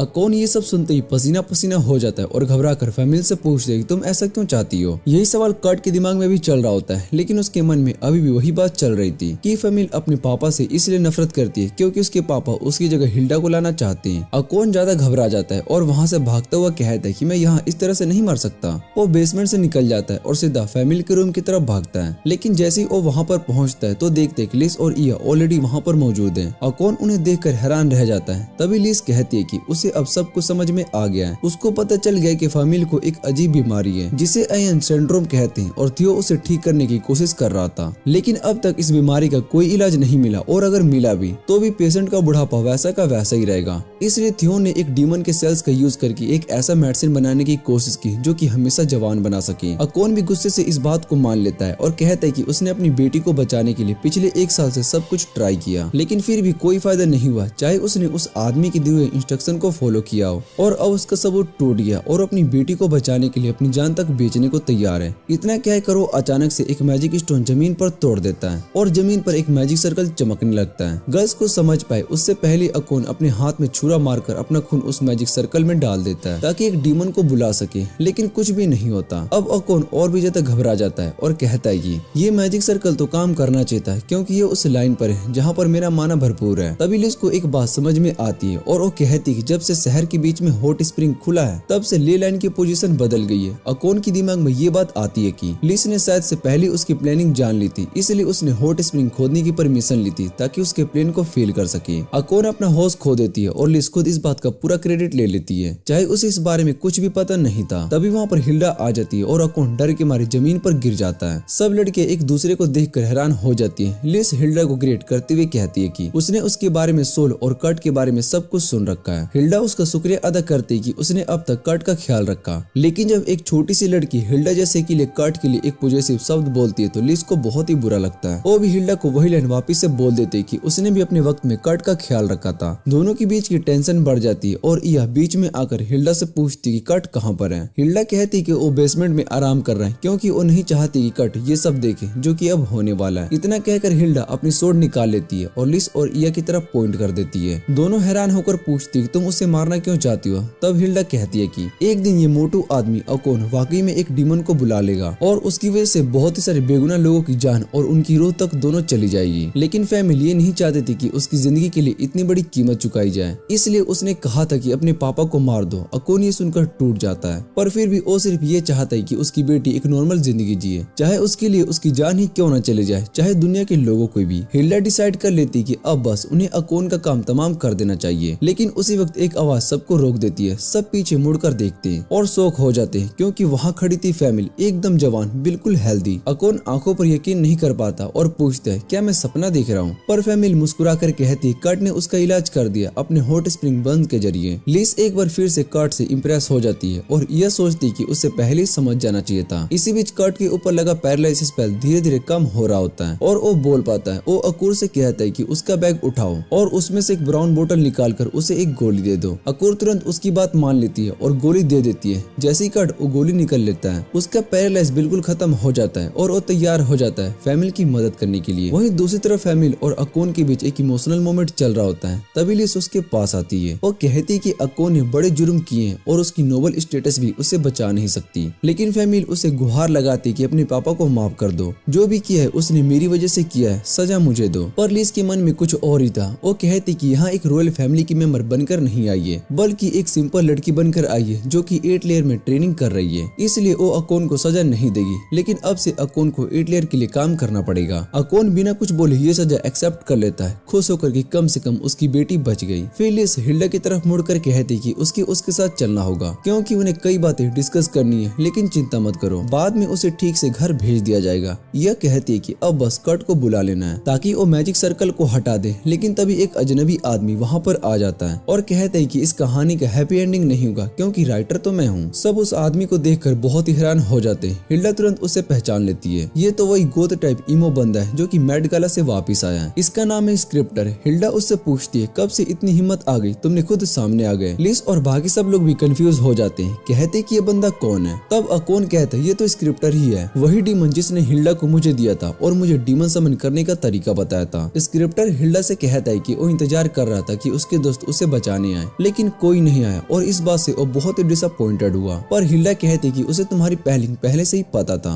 इसलिए उसने अपने साथी को मना कर दिया ताकि ह्यूमंस और डीमन के बीच में कोई बड़ी लड़ाई ना शुरू हो जाए। स्क्रिप्टर को बिल्कुल अच्छा नहीं लगता। उसने जो प्लान हिल्डा के लिए बनाया था उसमें कोई और आकर बदलाव कर गया। इस बात से उसके दिमाग में उसका पुराना दर्द फिर से जिंदा हो जाता है। जब उसने बिशॉप का यूज करके लिस को मारने के लिए प्लान बनाया था लेकिन वो फेल हो गया। सब लोग ये बात सुनकर बहुत ही हैरान हो जाते हैं और तब स्क्रिप्टर कहता है कि उसे बिल्कुल भी पसंद नहीं है जब लोग उसके प्लान्स में दखल देते हैं। उसे ये देखकर और भी गुस्सा आ रहा था जो कि अगेन कर्स उसने फैमिली को डाला था वो अभी तोड़ दिया गया। और जब अकोन को ये पता चलता है कि उसकी बेटी को तकलीफ देने वाला वही डीमन था तो वो गुस्से से पागल हो जाता है। तुरंत डीमन पर हमला करने के लिए दौड़ पड़ता है, लेकिन एक मैजिक बैरियर उसका पंच रोक लेता है। तब यह भी उस फाइट में घुस जाती है और डीमन के दूसरे साइड से अटैक करती है, लेकिन बैरियर हर डायरेक्शन में होता है। फिर भी कर्ट के बनाए हुए उसके होली शॉट की वजह से यह उस बैरियर में क्रैक डाल देती है। स्क्रिप्टर तुरंत समझ जाता है कि यह से लड़ना उसके लिए रिस्की हो सकता है, इसलिए वो डिसाइड करता है कि एक और डीमन को बुला लेता है और अपनी जगह लड़ने के लिए। उसने अपनी पॉकेट से एक बोतल निकाली। हिल्डा तुरंत चिल्लाई यह बोतल को ले ले, लेकिन तब तक देर हो चुकी थी। स्क्रिप्टर ने उस बोतल के चिपचिपे लिक्विड को मैजिक सर्कल पर गिरा दिया और कहा लो ये है मेरा लास्ट गिफ्ट तुम सब के लिए। जैसे स्क्रिप्टर वहाँ से गायब होता है एक और डीमन वहाँ पर आ जाता है। यह के तो होश ही उड़ जाते हैं क्योंकि ये वही डीमन था जिसे ओरेंस में लड़ चुकी थी। यह गुस्से से से पूछती है तो जिंदा कैसे? डीमन मुस्कुराकर बोलता है कि डीमन सिर्फ स्पिरिचुअल बींग्स होते हैं, उनका बॉडी एक टेम्परेरी वेसल होता है। वो ये भी मानता है कि रंस वाली फाइट में उसका बहुत ही ज्यादा मैजिक एनर्जी खत्म हो गया था, इसलिए वो ह्यूमंस वर्ल्ड में ज्यादा टाइम नहीं टिक पाया। जब वो अपने ही डायलॉग को बोल रहा होता है, लिस अपने छुरी से इल्यूजन बनाने की कोशिश करती है, लेकिन इस बार डीमन को सब कुछ याद था। उसने तुरंत लिस के हाथ से छुरी उड़ा दी। हिल्डा तुरंत उस पर हेलफायर ब्लास्ट मार देती है और लिस और यह मिलकर उस पर जंप करने की कोशिश करते हैं, लेकिन डीमन उन पर डार्क स्पाइस से हमला कर देता है। दोनों घायल हो जाती हैं। यह हैरान होती है कि ये डीमन हिल्डा के इतने बड़े अटैक के बाद भी कैसे फाइट कर रहा है। डीमन हंसकर बोलता है, इस रूम में मुझे सिर्फ तुम्हारा होली सोड ही चोट पहुंचा सकता था, लेकिन अब तुम्हारा बाजू जख्मी है तो तुम उसे नहीं कर सकती हो। फिर वो डार्क स्पाइक को और ज्यादा घुसा देता है और दोनों दर्द से चीख उठती है, लेकिन तभी वहाँ पर काट आ जाता है। लिस और यह उसे चीख कर कहती है, काट जल्दी से यहाँ से भाग जाओ, यहाँ एक डीमन है। पर काट के लिए ये कोई नई बात नहीं थी, बल्कि वो तो हैरान हो गया कि ये डीमन लॉर्ड यहाँ पर क्या कर रहा है, क्योंकि उसने सुना था कि डीमन लॉर्ड तो कब के इंस्ट्रक्ट हो चुके हैं। उसे अपने विलेज की एक बात याद आती है, जहाँ एक डीमन दिखे वहाँ छुपे हुए आंसू और भी होते हैं। डीमन के दिल को उस बात का चोट पहुँचती है। वो काट से कहता है, तेरी ये इंसल्ट तुझे बहुत ही महंगी पड़ेगी। वो एक बड़ी फायरबॉल काट की तरफ फेंकता है, लेकिन अकुर उस फायरबॉल को वैनिश करके वापिस से डीमन पर ही घुमा देती है। उस अटैक से डीमन को इतना नुकसान होता है कि जो डार्क स्पाइस लिस और इया के अंदर घुसा था वो भी खत्म हो जाता है और दोनों को बहुत ही राहत मिलती है। जैसे डीमन काट पर एक और फायरबॉल मारने की तैयारी करता है, इया उसके सामने खड़ी हो जाती है। उसकी आंखों में पूरा विश्वास है कि वो मैजिक अटैक को काट देगी। इस बार वो अपनी तलवार से फायरबॉल पर स्लैश करती है, लेकिन फायरबॉल खत्म नहीं होता। लेकिन फिर भी इया रुकती नहीं। उसे पूरा भरोसा था कि काट के बनाए इस मैजिक सोर्ड के साथ वो फायरबॉल को रोक पाएगी। अचानक से वो सोर्ड फायरबॉल को सोख लेती है और वो तलवार पर एक नीला सा आग जल उठता है। इया डिसाइड करती है कि अब वो ये ब्लू फायरबॉल डीमन को वापस देगी। उसने तलवार घुमाई और वो ब्लू आग एक परिंदे के रूप में बदल गई, जो सीधा डीमन पर जाकर अटैक करता है। डीमन तेज दर्द महसूस करता है। उसे लगता है कि उसे फिर से हारने वाला है। वो अपनी जिंदगी का अंतिम वार करने के लिए रेडी होता है। वो डिसाइड करता है कि कम से कम हिल्डा को अपने साथ ले जाएगा। उसने अपने दोनों हाथों को जोड़ लिया और उन्हें एक स्पेयर में बदल दिया, जो किसी भी चीज को चीर सकती है, और सीधा हिल्डा पर वार कर दिया। सबके होश उड़ जाते हैं, लेकिन हिल्डा बस हल्का सा मुस्कुराती है, क्योंकि उसे जरा भी चोट नहीं लगती। डीमन के हाथ छुरी लगती वो हैरान होता है, क्योंकि उसका ये अटैक मारिल जैसे टफ शील्ड को भी तोड़ सकता है। तो फिर हिल्डा कैसे बच गया? तो हिल्डा अपने ड्रेस से एक चीज निकालती है, कट का दिया हुआ हार्डवेयर। डीमन पागल हो जाता है, ये कैसे हो सकता है? एक टुकड़े का ब्रेड मारे से ज्यादा हार्ड हो। वो कट की तरफ घूर कर पूछता है, तू है कौन? कट मुस्कुराता है और कहता है, मैं तो बस 8 लेयर वर्कशॉप का सफाई कर्मचारी हूँ। डीमन को यकीन नहीं होता, तभी उसे अचानक से सब कुछ समझ में आ जाता है। वो पूछता है, क्या तू हस्टे विलेज से है? कट सिर हिलाकर हाँ कहता है। ये सुनकर डीमन को इतना इमोशनल डैमेज होता है कि वो वहीं जमीन में समा जाता है, हमेशा के लिए खत्म हो जाता है। बाद में कट सभी को बताता है कि उनका गांव हॉस्टेज विलेज पहले कई बार डीमन लॉर्ड्स के अटैक से झुक चुका है, इसलिए वहाँ के गांव ने डीमन से लड़ने के लिए अलग अलग तरीके बना लिए, और इसी तरह उन्होंने डीमन लॉर्ड को एक्सटेंशन तक पहुँचा दिया। ये सुनकर सुकून भरी सांस लेती है और कहती है, अब हमें मैजिक सर्कल को मिटा देनी चाहिए। लेकिन तभी अचानक जमीन से एक काला गड्ढा, एक ब्लैक होल निकलता है। हिल्डा समझ जाती है कि स्क्रिप्टर ने जो कि स्पेशल केमिकल यूज किया था डीमन को बुलाने के लिए, उस केमिकल ने इंसानी आत्माओं की बलि लेने से बचा लिया था। लेकिन अब वो पेमेंट डीले के बदले 100 इंसानी आत्माएं खींचने के लिए उस ब्लैक होल को खोल रहा है। तभी अचानक से उस काले गड्ढे से काले टेंटिकल्स निकल आते हैं और सब पर अटैक करने लगते हैं।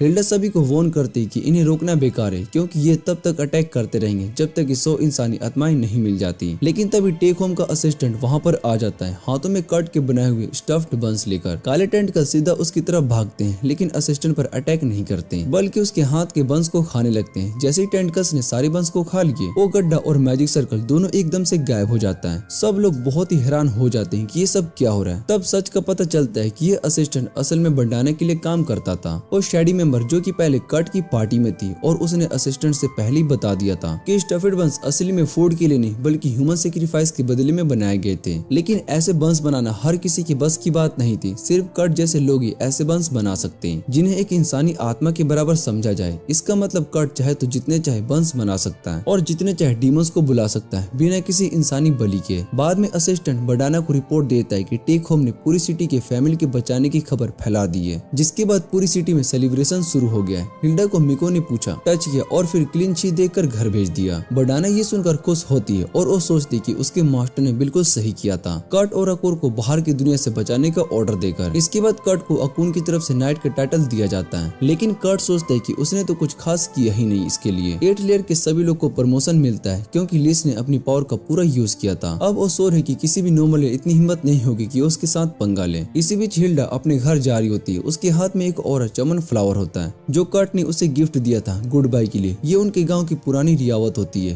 हिल्डा अब बहुत ही हैरान है, सोच रही होती है कर्ट वैसा का वैसा ही बेवकूफ और उलझा हुआ इंसान है जैसे वो 1200 साल पहले था जब वो लास्ट टाइम मिले थे। इसी के साथ ये एनिमे का सीजन यहीं पर एंड हो जाता है। अगर आपको ये वीडियो अच्छी लगे तो वीडियो को लाइक करके चैनल को सब्सक्राइब जरूर कर लेना। तो मिलते हैं अगली वीडियो में।